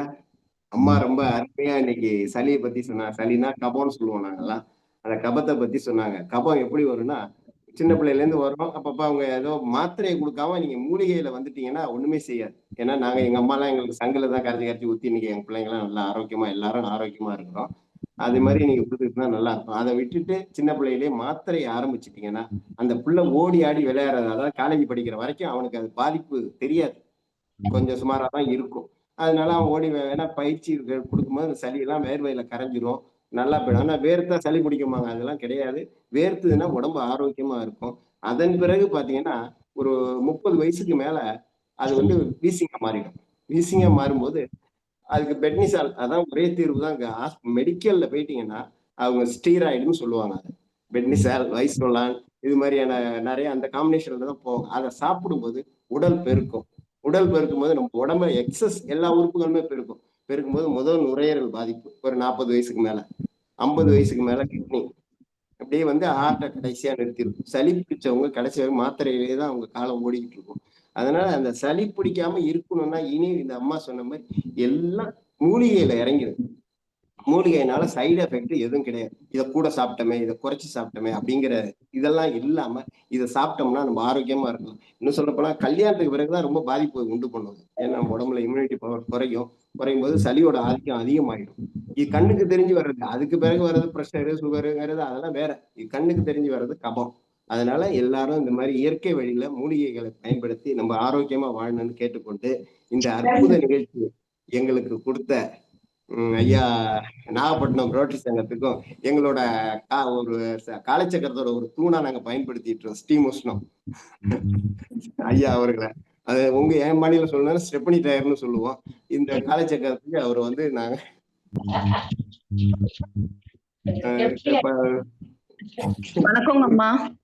ஒரு தூணா பயன்படுத்திக்கிட்டு இருக்கிறோம். அது மாதிரி எங்களுக்கு இன்னைக்கு அற்புத நிகழ்ச்சி ஆசான் அவர்களுக்கும் குணபாலன் ஐயா அவர்களுக்கும் என்னோடு பயணித்த அனைவருக்கும் எனது வாழ்த்துக்களையும் நன்றியினையும் தெரிவித்துக் கொள்கிறேன். வாழ்க வளமுடன், வாழ்க வளமுடன், வாழ்க வையகம், வாழ்க வையகம். நன்றிமா, ரொம்ப சந்தோஷமா. வணக்கம் மேடம். இந்த சாமி கும்பிடுறோம்ல மேடம், பொங்கலுக்கு மஞ்சள் வச்சு ஆமா அந்த மஞ்சள் வந்து யூஸ் பண்ணிக்கலாம் இல்லையா? தாராளமா பயன்படுத்தலாம். யூஸ் பண்ணிக்கலாமா? கண்டிப்பா பயன்படுத்துங்கம்மா. அந்த மஞ்சள் வந்து நம்ம பொங்கலுக்கு பயன்படுத்துறதுக்கு முக்கியமான காரணமே ஒண்ணு மங்களகரமானதுக்காக மட்டும் கிடையாதுங்க. ரொம்ப முக்கியமானது. அந்த பச்சை மஞ்சள வந்து தினமும் குழந்தைங்களுக்கு கொஞ்சம் கொஞ்சம் பவுடர் பண்ணி வச்சுக்கிட்டோ, இல்லன்னா கொஞ்சம் கொஞ்சம் எடுத்து அப்படியே கட் பண்ணி எடுத்து தோல உரிச்சுட்டு சாப்பிட பழக்கணும். நாங்கெல்லாம் சாப்பிட்டுருக்கோம். பொங்கல்ல அப்படியே அன்னைக்கு ஆரம்பிச்சோம்னா, அத வந்து தீர்ற வரைக்கும் கரும்பு சாப்பிடுற மாரி நாங்கலாம் மஞ்சள எல்லாருக்கும் ஒரு ஒரு பீஸ் கட் பண்ணி குடுப்பாங்க. அப்படியே கிள்ளி ஓகே. கிள்ளி குடுத்துருவாங்க. தோல சீவிட்டு நாங்கலாம் அப்படியே பச்சையா மென்னு சாப்பிடுவோம். ரொம்ப சுவையா இருக்கும். பச்சை மஞ்சள், அதுவும் அப்படியே விளைஞ்சு எடுத்து கழுவி எடுத்து வச்சு சாப்பிடுற மஞ்சள் ரொம்ப அற்புதமானது. சாப்பிட ஆரம்பிச்சோம்னா நமக்கு கட்டாயமா புற்றுநோய்ங்கிற அந்த நோயில இருந்து நம்மள பாதுகாத்துக்கும். அவ்வளவு ஓகேம்மா. அதாவது புற்றுநோயே வர்ற மாரி கண்டிஷன் இருந்தா கூட தீர்ந்துரும்னா அப்புறம் மத்த வியாதிகள்லாம் கேட்கவே வேண்டாம். மஞ்சள் வந்து நீங்க சாதாரணமா பச்சை மஞ்சள வந்து சாப்பிட குடுத்து பழக்குங்க. தீர்ந்து போனதுக்கு அப்புறமா வீட்ல மஞ்சள வந்து வேக வச்சு வச்சிருப்போம் இல்லைங்களா? பவுடரா அத வந்து உணவுல எல்லாத்துலயுமே கலந்துக்கோங்க. ஓகே. எல்லாத்துலயுமே கொஞ்சம் கொஞ்சம் கலந்தீங்கன்னா எதிர்ப்பு ஆற்றல் ரொம்ப அதிகமா கிடைக்கும். அத வேக வச்சுதான் வேக வச்சு வெயில்ல காய வச்சு பொடிசு பண்ணணும் அப்படின்னு சொல்றாங்கம்மா அது. ஆமா. அது காரணம் என்னன்னு கேட்டீங்கன்னா, இப்ப பச்சை மஞ்சள் கொஞ்சமா சாப்பிடலாம். ஆ. அதே வந்து நெறைய சாப்பிட முடியாது. இப்ப உணவுல நம்ம நெறைய பயன்படுத்துறதுனால, அதனுடைய வீரியம் ரொம்ப அளவுக்கு அதிகம். அதனால அத கம்மி பண்றதுக்காக தான் என்ன பண்றாங்கன்னா, சுத்தி முறைகள்ல ஒண்ணு தான் மஞ்சள வேக வச்சு, காய வச்சு பவுடர் பண்றதுங்க. அது தவறு ஒண்ணும் கிடையாது. அதனுடைய தன்மை எந்த விதத்திலயும் மாறாது. ம். பயன்படுத்தலாம். சரிங்களா? அப்புறம் இன்னொன்னு வந்து தேங்காய், வாழைப்பழம் சாப்பிடணும்னு சொன்னீங்கல்லம்மா. ம். அது வந்து எவ்வளவு நாள் சாப்பிடலாம்? அது ஒண்ணும் பயம் இல்லையா? நம்ம தேங்காய், வாழைப்பழம்ங்கிறது உலகத்திலேயே மிக உயர்வான உணவு. அத நம்ம ம். உயிரோட இருக்கிற வரைக்கும் சாப்பிடணும். இவ்வளோ நாள் தான் சாப்பிடணும்னா இல்ல. ஆ. தினமும் ஒரு ஆளுக்கு 1/2 மூடி, அதாவது வளர்ந்த ஒரு மனிதருக்கு வந்து 1/2 மூடி அளவுக்கு தேங்காய் கட்டாயமா வேணும். ம். அப்போ மூடி அளவுக்கு. அப்போ அது வேணும். 2 வாழைப்பழமாவது நம்ம சாப்பிடணும். ஸோ ஆ. வாழ்வதற்கு தகுதியான உணவுகள் இவங்கலாம். இவங்க 2 பேரும் தான் ஃபர்ஸ்ட் ப்ரிஃபரன்ஸ். ஸோ கடைசி ஆ. வரைக்கும் நம்ம சாப்பிடலாம். பல்லு போனதுக்கு அப்புறம் கூட நீங்க நல்லா அடிச்சு பவுடர் பண்ணி, இல்லன்னா ஜூஸா அடிச்சு பாலா கூட தேங்காய் பாலாகவும், வாழைப்பழத்தையும் அப்படி சாப்பிட்டுக்கலாமே தவிர, இருக்கும் வரைக்கும் நம்ம கண்டிப்பா தேங்காய், வாழைப்பழம் சாப்பிடணும். உடலுக்கு டிஃப் மிக எதிர்ப்பாற்றலை டிஃபன் கொடுக்கக்கூடியது. ஓகே ஓகேம்மா. டிஃபன்ன்றதே சாப்பிட வேண்டாம் இல்லையா? இதே சாப்பிட்டுக்கலாம். அவசியம் அவசியம் இல்லைங்கம்மா. இப்போ ம். சாதாரணமா 3 வேளையும் தேங்காய் பழம் சாப்பிடுற எத்தனையோ இயற்கை ஆர்வலர்கள், இயற்கை மருத்துவர்கள நாங்க பார்த்திருக்கோம். நாங்கலாமும் படிக்கும்பொழுது இருந்தோம். பட் இப்ப சமைக்கிறதுனால அதெல்லாம் செய்ய முடியறதில்ல. ஒரு நேரமாவது எடுத்துக்கிறோம். கட்டாயமா ஒரு நாளைக்கு ஒரு வேளையாவது தேங்காய் பழம் சாப்பிடுறது ஆரோக்கியத்தை நம்மள தக்க வச்சுக்கும். ஓகேம்மா. ஒரு ஓகே. ரொம்ப வேளையாவது எடுத்துக்கோங்க. ம். நன்றிம்மா. நன்றி. நன்றி. வணக்கங்கம்மா. வணக்கம். சொல்லுங்க. அம்மா நான் லக்ஷ்மி பேசுறேன். சொல்லுங்கம்மா. அம்மா அம்மாவுக்கு வந்து சுகர் இருக்கு. அவங்க வந்து இத்தன நாளு குழுவுக்கு வராம இருந்தாங்க. இப்ப தான் குழுவுக்கு இன்னைக்கு தான் நேத்து குணபாலன் சார் கொஞ்சம் அவங்கள பேச வச்சு, இன்னைக்கு தான் குழுவுக்கு வந்திருக்காங்க. சந்தோஷம். ஆ சரிங்க. அத் ஆ நீங்க பேசுவீங்க. சரி ஏதாவது அவங்களுக்கு வந்து பாதத்துல வந்து எரிச்சல் கொஞ்சம் அதிகமா இருக்கு. சரி நீங்க இன்னைக்கு ஏதாவது மெசேஜ் ஏதாவது குடுப்பீங்க, ஏதாவது கொஞ்சம் பேசுவீங்க அப்படின்னு சொல்லிட்டு அவங்க இன்னைக்கு கேட்டுட்டு தான் இருக்கிறாங்க. Okay, okay. ம். அவங்களுக்கு ஏதாவது சொல்லுங்கம்மா. கொஞ்சம் பாதை எரிச்சல் கொஞ்சம் அதிகமா இருக்கு. ராத்திரியெல்லாம் கொஞ்சம் தூக்கம் வர மாட்டேங்குது அப்படிங்கிறாங்க. சரிங்கம்மா. ஒண்ணு வந்து ம். டயபெட்டிஸ் இருக்கிறவங்களுக்கு இந்த குளுக்கோஸ் என்ன பண்ணும்னா, அளவுக்கு அதிகமாக ரத்தத்துல டிராவல் பண்ணுது. அப்ப சுத்திக்கிட்டே இருக்கும் பொழுது, ரொம்ப கூடுதல் ஆகும் பொழுது, இந்த சின்ன சின்ன ரத்த குழாய்கள்ல தொடர்ந்து அந்த குளுக்கோஸ் அளவுக்கு அதிகமானது உள்ள டிராவல் பண்ணும்போது படிஞ்சிரும். சின்ன சின்ன ரத்த குழாய்கள்ல உள்ள போய் படிஞ்சு அப்படியே இறுக்கிடும். ரத்த குழாய்கள்ல சுகரோ எதுவா இருந்தாலும் சரி, அளவுக்கு அதிகமா படியும்போது அந்த ரத்த குழாய் இறுகி போகும். இறுகி போச்சுன்னா, அங்க ரத்த ஓட்டமும் போகாது, பிராண ஓட்டமும் போகாது. ஒரு விதமான எரிச்சல் தான் வந்து ஏற்படும். எனக்கு வந்து நெருப்பு அள்ளி கொட்டுன மாரி எரியுது அப்படின்னு சொல்லுவாங்க. காரணம் அங்க ரத்த ஓட்டம் மைனஸ் தான். சுத்தமா இல்லாம போச்சுன்னா, அடைச்சிருச்சுன்னா கருத்து போயிடும். எரிச்சல் வருது அப்படின்னு சொன்னாலே, பாதத்துல எரிச்சல் வருதுன்னா, அந்த ரத்த ஓட்டம் தடையாயிருக்கு, குறைஞ்சு போயிருக்கு. அந்த இடத்துல தேவையில்லாத கழிவு தான் அடைச்சிருக்குதுன்னு அர்த்தம். அத எலிமினேட் பண்றதுக்கு ரொம்ப எளிமையான வழி. இது நம்ம வந்து இயற்கை மருத்துவத்துல சொன்னாலும், பல வருஷங்களா டயபெட்டிஸ் பேஷண்ட்க்கு ஆங்கில மருத்துவமனைகள்ல சொல்லக்கூடிய ஒரு விஷயம், சுடுதண்ணீல கால் வைக்கிறது. நாம இது கூட ஆடடா என்ன சொல்லுவோம்னா, இன்னும் கொஞ்சம் பெனிஃபிட் இன்னும் கொஞ்சம் அதிகமான சிகிச்சை கொடுக்கறதுக்காக தான் அதுல கொஞ்சம் கல்லுப்பு ஒரு கைப்பிடி போட்டுக்கோங்க. அரை எலுமிச்சப்பழம் பிழிஞ்சு அந்த தோலையும் அதிலே போட்டு தண்ணி சுட வைக்கும் போதே அதெல்லாம் போட்டுட்டு தாங்குற அளவுக்கு சூடு இருக்கும் பொழுது 2 கால் பாதங்களும் அவங்களுடைய அந்த கணுக்கால் வரைக்கும் என்ன பண்ணணும், முழுகிற அளவுக்கு வச்சிடணும். இந்த கல் உப்பு என்ன பண்ணும், எவ்வளவு கடினமா இறுகி ஒட்டிக்கிட்டு இருக்குது அப்படின்னாலும் ரத்த குழாய்க்குள்ள இருக்கிறத கூட சூட்டை ஏற்படுத்தி அந்த தன்மையினால அது என்ன பண்ணும், கொஞ்சம் கொஞ்சமா சாஃப்ட் பண்ணி எலிமினேட் பண்ணும், ரத்த ஓட்டத்தை சீராகும். இது அதுக்கப்புறம் எலுமிச்சை சாறு என்ன பண்ணும், எவ்வளவு மோசமான கொழுப்பே அந்த ரத்த குழாயில அடைஞ்சிருந்தா கூட இந்த எலுமிச்சை எரிச்சு அதை வந்து கரைச்சி வெளியில கொண்டு வந்துடும்.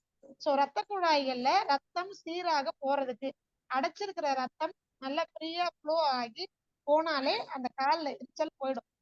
இது ஒரு நாள்ல நடக்கிற விஷயம் கிடையாது.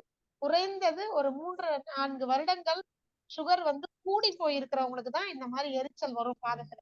அல்லது ஏற்கனவே ரத்த குழாய்கள்ல வந்து டேமேஜ் ஆகி ரத்த ஓட்டம் சரியா போகாதவங்களுக்கு தான் அப்படி எரிச்சல் வரும்.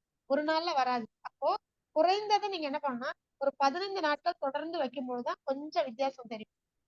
நான் ரொம்ப வருஷமா வைக்கிறேன், கொஞ்சம் வச்சுக்கிட்டே இருங்க, அந்த அளவுக்கு உள்ள ரத்த ஓட்டம் சரியில்லைன்னு அதை சரி பண்ணக்கூடியது இந்த ஒண்ணுதான். சுடுதண்ணி, கல்லுப்பு, எலுமிச்சை சாறு, எலுமிச்சை தோலோட போட்டு அந்த சுடுதண்ணில கால் வச்சாலே போதும். ஒரு 10 நிமிஷம் தினமும் இரவு நேரத்துல தூங்குறதுக்கு முன்னாடி 10 நிமிஷம் வைக்க சொல்லுங்க. அப்படி வச்சு எடுத்ததுக்கு அப்புறம் நல்லா ஈர போக தொடச்சிட்டு நைட்டு தூங்குறதுக்கு முன்னாடி தேங்காய் எண்ணெயை கால் பாதத்துல வச்சு லைட்டா ஒரு மைல்ட மசாஜ் கொடுத்துட்டு படுக்க சொல்லுங்க. விரைவில் இந்த தொந்தரவுல இருந்து அவங்க வெளியில வரலாம். அவங்களுடைய தன்மை, அந்த நோயினுடைய தன்மையை பொறுத்து சீக்கிரமா வெளியில வர கண்டிப்பா நல்ல ரிசல்ட் இருக்கும். போக போக போக படிப்படியா குறையறத நம்ம பார்க்கலாம். சரிங்களா? இப்போதைக்கு இதை மட்டும் சரிங்க பண்ணுங்க. அந்த சுகர் சரி குறையறதுக்கு கால்ல புண்ணு உணவு மூலமா என்ன செய்யணும் நான் சொல்லி தரேன். சரிங்கம்மா கால்ல வந்து புண்ணு இல்ல, இப்போதைக்கு புண்ணு முதல்ல இருந்து இப்ப கொஞ்சம் ஆஸ்பத்திரி போய் சரி பண்ணிருக்காங்க. அதாவது அவங்க பயப்படுதாங்க, காலு தண்ணியில வச்சா திருப்பியும் புண்ணு வந்துருமோ அப்படின்னு சொல்லிட்டு அவங்க பயப்படுதாங்கம்மா. பயப்பட வேண்டாம். கல்லுப்பு போட்டுட்டீங்கன்னா புண்ணு இருக்க ஆறுமே தவிர கண்டிப்பா பண்ணாது. பயப்படவே வேண்டாம், தைரியமா பண்ணுங்க. சரிங்கம்மா, நன்றிங்கம்மா. நன்றிங்கம்மா. நேத்து குணபாலன் சார் பேசினாங்க, அப்பாட்டையும் அம்மாட்டையும். இன்னைக்கு குழுவுக்கு வந்திருக்காங்க. ரொம்ப நன்றிங்க ஐயா. நன்றி. வணக்கம்மா, பெருமாள் பேசுறேன். வணக்கம் ஐயா, சொல்லுங்க. இந்த பூண்டு வந்து சாப்பிட சொன்னீங்க. பூண்டு வந்து ஹாட்டா இருக்கிறதுனால கொஞ்சம் லேசா சுடுதண்ணியில போட்டு அப்புறம் தேன் கலந்து சாப்பிடலாங்களா? மிளகு சாப்பிடலாமே. அது சாப்பிடும்போது துண்டு துண்டா கட் பண்ணாதீங்க, அச்சு எடுத்துருங்க. இடிச்சுட்டு கொஞ்சமா அளவான சுடுதண்ணில கலந்துட்டு தேன் கலந்து சரிங்க. இப்போ பூண்டு பிளஸ் இஞ்சி கொஞ்சம், பட்டை, கிராம்பு, இது இப்போ வந்து 2 டம்ளர் தண்ணி ஊற்றி போட்டு ஒரு லெமனை வந்து பாதியா கட் பண்ணி அதை நாளா கட் பண்ணி போட்டு அந்த தண்ணியும் வாரத்தில் ஒரு 2 நாள் குடிக்கிறேன். அப்போ வந்து கொலஸ்ட்ரால் கொஞ்சம் கண்ட்ரோலா இருக்கு. ஓ சரிங்கய்யா. அதனால பூண்டு வந்து இன்னைக்கு வந்து நீங்க சொன்ன மாதிரி இன்னைக்கு வந்து ஒரு 3 பூண்டு வந்து சுடுதண்ணியில லேசா போட்டு அதை வந்து இப்ப தேன் கலந்து சாப்பிட்டுருக்கேன் மேடம். ஓ சரிங்கய்யா. மேடம் சொன்ன மாதிரி ஒரு 10 மாதமா மாத்திரை எதுக்குமே எடுத்துக்கல. ஆனா போன 15 நாளா வந்து கால் பாதம் மட்டும் எரிச்சலா இருந்து உங்ககிட்ட கேட்டிருந்திருந்தேன். அப்போ சின்ன குறிப்புக்கு கொடுத்திருந்தீங்க. சோ இப்போ ஒரு 2 நாள் மாத்திரை போன வாரம் சாப்பிட்டுட்டு இப்ப மறுபடியும் கண்டினியூ மேல மாடியில 8 நடந்தேன். இப்ப இந்த பனி நாட்டுல 8 நடக்க முடியல. அதனால கொஞ்சம் ஆமாங்க, இந்த பனினால 8 நடக்க முடியல. அதனால கொஞ்சம் கால் இதா இருந்தனால இப்போ வந்து யோகா வந்து 1/2 மணி நேரம் நான் கத்துக்கிட்ட யோகா கம்ப்ளீட் செஞ்சது பிற்பாடு இப்ப கொஞ்சம் பரவாயில்ல மேடம், நல்லா இருக்கு. அவ்வளவுதாங்க. யார் வந்து யோகா செய்ய முடியலையோ நீங்க வாக்கிங் போலாம், தேவையே இல்ல. வாக்கிங் அவசியமே இல்லைங்க, யோகா பண்ணினாலே போதும். போட்டெல்லாம் நடத்துக்கிறதுக்கு பதிலா யோகா வீட்டுக்குள்ள அழகா ஒரு உங்களுடைய சைஸுக்கு இடம் இருந்தா போதுங்க யோகா பண்றதுக்கு. யோகா பண்ணினாலே போதுங்க, இந்த எல்லா தொந்தரவுமே முழுமையா குணமடையும். இப்ப பேசுனாங்க ஒரு லேடி அம்மா உங்ககிட்ட, குணபாலன் சார்ட்டையும் நேத்து பேசுனாங்க. ஆனா அப்பா கேட்க மாட்டாங்கறானு. அப்பா சொல்றதா பிள்ளை கேட்கணுங்கிறது அவசியம் இல்லை, ஆனா பிள்ளை சொல்றதையும் அப்பா கேட்கணும் அப்படின்னு சொல்லிட்டு அந்த வயசு வந்து யோகாவுக்கு வந்து வயசு ஒண்ணும் பெரிய இது கிடையாது. கோயம்புத்தூர்ல ஞானாம்பாள்னு சொல்லிட்டு நம்ம காலச்சக்கரத்துல போட்டிருந்தேன். 98 வயசுல இறந்தாங்க. அவங்க வந்து பல்லு விளக்குறது பல்புடியே பயன்படுத்தல. ஆனா வேப்பங்குச்சி மட்டும்தான். அவங்க யோகா வந்து செஞ்சாங்க. டெல்லி போயிட்டு அவார்டு வாங்கிட்டு வந்தாங்க. அவங்க ஃபேமிலியே யோகா மாடியில. கோயம்புத்தூர் சேர்ந்தவங்க ஞானாம்பாள். தெரியுங்க, எல்லாருக்கும் தெரியும். நன்றிங்கம்மா, நன்றி. வாழ்க வளமுடன், வாழ்க வையகம். நமஸ்காரம். வணக்கம் ஐயா. நல்லா இருக்கீங்களா? நல்லா இருக்குங்க ஐயா. போயிட்டு இருக்கு, சிறப்பா இருக்கு. நன்றிங்க ஐயா. சூறாவளி இருக்கு. புதன்கிழமை பொண்ணு கிடைக்காதும்பாங்க, புதன்கிழமை அகிலா கிடைச்சிருப்போம். அதுதான் சிறப்பு. எங்களுக்கு காலச்சக்கரத்துக்கு புதன்கிழமை ஒரு அகிலா கிடைச்சிருக்காங்க. அதுதான் காலச்சக்கரம் சிறப்பு. நிறைய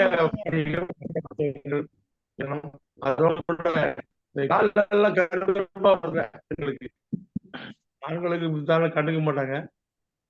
பெண்களுக்கு கால விடுறோமா? கிளியரா இல்லைங்கய்யா உங்க வாய்ஸ். பெண்களுக்கு கருப்பு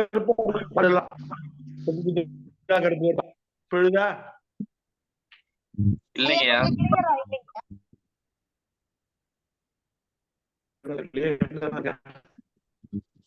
பெண்களுக்கு கால்ல கருப்பு கருப்பா இருக்கும்.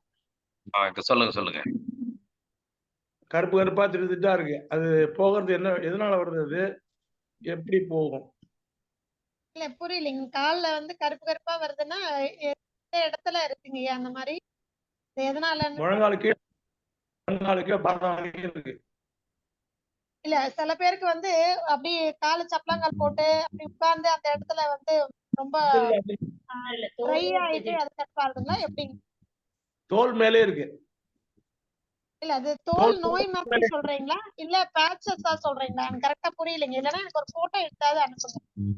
அதுக்கு ஏன்னா முழுசையா என்னன்னு தெரியாம நம்ம வைத்தியம் சொன்னோம்னா அது சரியாகல அப்படின்னா கஷ்டமாகும்ல, அதனால சொல்றேன். நான் அனுப்புறேன், நேரமான சொல்றேன். கண்டிப்பா போட்டோ எடுத்து அனுப்புங்க. நான் என்ன சிகிச்சையோ நான் சொல்லித்தரேன், ஃபாலோ. அம்மா வணக்கம். வணக்கம், சொல்லுங்க. நன்றிங்கம்மா. குழந்தைக்கு கீரை சாறு கொடுக்கலாம்னு சொன்னீங்கம்மா. உங்க வாய்ஸ் கொஞ்சம் பிரேக் ஆகுது, கொஞ்சம் கவனிங்க. குழந்தைக்கு முருங்கைக்கீரை சாறு கொடுக்கலாம் சொன்னீங்க இல்லைங்கம்மா? ஆமாம்மா. அது தாயும் உட்கொள்ளலாமா? தாராளமா எடுத்துக்கலாமா. அவங்களுக்கு ரொம்ப சளி ஜாஸ்தி இருந்ததுன்னா முருங்கை சாறை வந்து அவங்களும் குடிக்கலாம். இல்ல குழந்தைக்கு மட்டும்தான் இருக்குதுன்னா குழந்தைக்கு கொடுக்கலாம். அண்ட் சில பேருக்கு வந்து அது முருங்கை சாறு வந்து குடிச்ச உடனே வாமிட் வந்ததுன்னா ரொம்ப சிரமப்படுவாங்க பால் கொடுக்குற தாய்மாரா இருந்தா. அதனாலதான் என்ன சொல்றோம், முருங்கைக்காய் கீரையை போட்டு நம்ம பூண்டு சின்ன வெங்காயம் போட்டு நல்லா ஒரு சூப்பு மாதிரி வச்சுட்டு அது குடிக்கன்னு சொல்றோம். அந்த மாதிரி எடுத்துக்கிறது இன்னும் சிறப்பு. அது உணவாவே ஆயிடும். அது கொமட்டல் வாந்தி எல்லாம் ஒண்ணும் வராது. அம்மா சூப்பு மாதிரி குடிச்சிட்டு சளி இருக்கிற குழந்தைக்கு முருங்கை சாறை கொடுக்கலாம் பச்சையாக. சரிங்களா? சரிங்கம்மா. நன்றிம்மா. நன்றி. வணக்கம் மேம். வணக்கம், சொல்லுங்க மேம். நான் பாஸ்டிங் இருக்கும்போது இளநீர் குடிக்கணும்னு நினைப்பேன். இளநீர் குடிச்சிட்டு அப்புறம் கரும்பு ஜூஸ் அங்க இருக்கும் கொஞ்ச தூரத்துல, அது குடிக்கணும்னு தோணும் எனக்கு. அது குடிக்கலாமா வேண்டாமா? தாராளமா எடுத்துக்கலாமா. கரும்பு சாறு தாராளமா எடுத்துக்கலாம். மேம் அதுக்கு என்னங்கம்மா? கரும்பு சாருக்கும் இளநீக்கும் எவ்வளவு நேரம் கேப் விடணும்னு கேக்குறேன். குறைஞ்சது 1 மணி நேரம் டிஃபரன்ஸ் இருக்கட்டும்மா எப்பவுமே. ஏன்னா இதெல்லாமே உணவு தான் இதெல்லாம். சோ அடுத்து செரிச்சு எனர்ஜியா கன்வெர்ட் ஆகி அடுத்ததா பசி வரும்பொழுது நீங்க வந்து எடுத்துக்கலாம். தொடர்ந்து எடுத்துக்க வேண்டாம். தொடர்ந்து எடுத்துக்கலாம். இல்லைங்கம்மா, இது குடிச்ச உடனே அடுத்த 1/2 மணி நேரத்துல உடனே குடிக்க வேண்டாம்னு சொல்றேன். இந்த இளநீர் போயிட்டோ இல்லைன்னா கரும்பு சாறு முதல்ல குடிச்சிட்டீங்கன்னா கொஞ்சம் டைம் எடுத்துக்கோங்க. அடுத்தது உங்களுக்கு பசி உணர்வு ஏற்படும் போது எடுத்தா போதும். இதுவே ஒரு ஃபுல் மீல்ஸ் சொல்லிருக்கிறோம் இல்லைங்களா? எது நம்ம கரும்பு சாறு அடுத்த பசி வர வரைக்கும் வேற எதுவும் எடுத்துக்க வேண்டாம். Okay ma'am. தேங்க்யூ. பட் ஒரே நாள்ல குடிக்கலாம். Okay, thank you ma'am. வணக்கம் மேடம். வணக்கம், சொல்லுங்க. நல்லா இருக்கீங்களா மேடம்? நல்லா இருக்கேங்க, சொல்லுங்க. சூப்பர். அருமையான ஒரு தகவல். எல்லாமே நெருப்பு மாதிரி இருந்தது. நெருப்புடா நெருங்குடான்ற மாதிரி ஒவ்வொரு தகவலுமே நெருங்க முடியாது. எதை பத்தி கேட்டாலும் கரெக்டா அதுக்கு விளக்கமும் தகவலும் சொல்லிடுறீங்க. சூப்பர். அதெல்லாம் இன்னைக்கு ஒரு 2 விஷயம் இப்ப வந்த 80 பேர்ல அந்த இஞ்சி, பூண்டு, வெங்காயம் கண்டிப்பா கையில உரிச்சாங்கன்னாவே அதுதான் உங்களுக்கு ஒரு வெற்றி. நான் அப்படிதான் ஃபீல் பண்றேன். கண்டிப்பா மாறணும். நான் பார்க்கும்போதெல்லாம் அதுதான் சின்ன வெங்காயத்தை கூட கத்தியில தான் உரிக்க பார்க்குறாங்க. இப்ப இருக்கிற ஜெனரேஷன். தெரியலைங்க அது நம்ம சொன்னோம்னா புரிஞ்சுப்பாங்க. அது அது அருமையான அது ஒரு தகவல் அது சொன்னீங்க. 2வது இந்த குளுக்கோஸ்ன்றது மிகப்பெரிய ஒரு வியாபாரம் ஆயிப்போச்சு. ₹20 இளநீர்ல முடிய வேண்டிய விஷயத்த இன்னைக்கு ₹500, ₹600 கொண்டு போய் எந்த விஷயமா இருக்கட்டும், வாமிட்டா இருக்கட்டும், லூஸ் மோஷன் எது வந்தாலும் ஹாஸ்பிட்டலுக்கு போயிடுறாங்க. அவங்க படுக்க வச்சு 2 குளுக்கோஸ போட்டு ₹500 ஃபீஸ் வாங்கிடுறாங்க. போயிட்டு குளுக்கோஸ் போட்டுட்டு வந்தோம்பா எனக்கு சரியா போச்சு. அங்க என்ன போட்டாங்கன்றது அவங்களுக்கு தெரியாம போயிடுது ஒரு கட்டாயம். கண்டிப்பா இதெல்லாம் நம்ம குழுவுல இருக்கிறவங்க மாறினா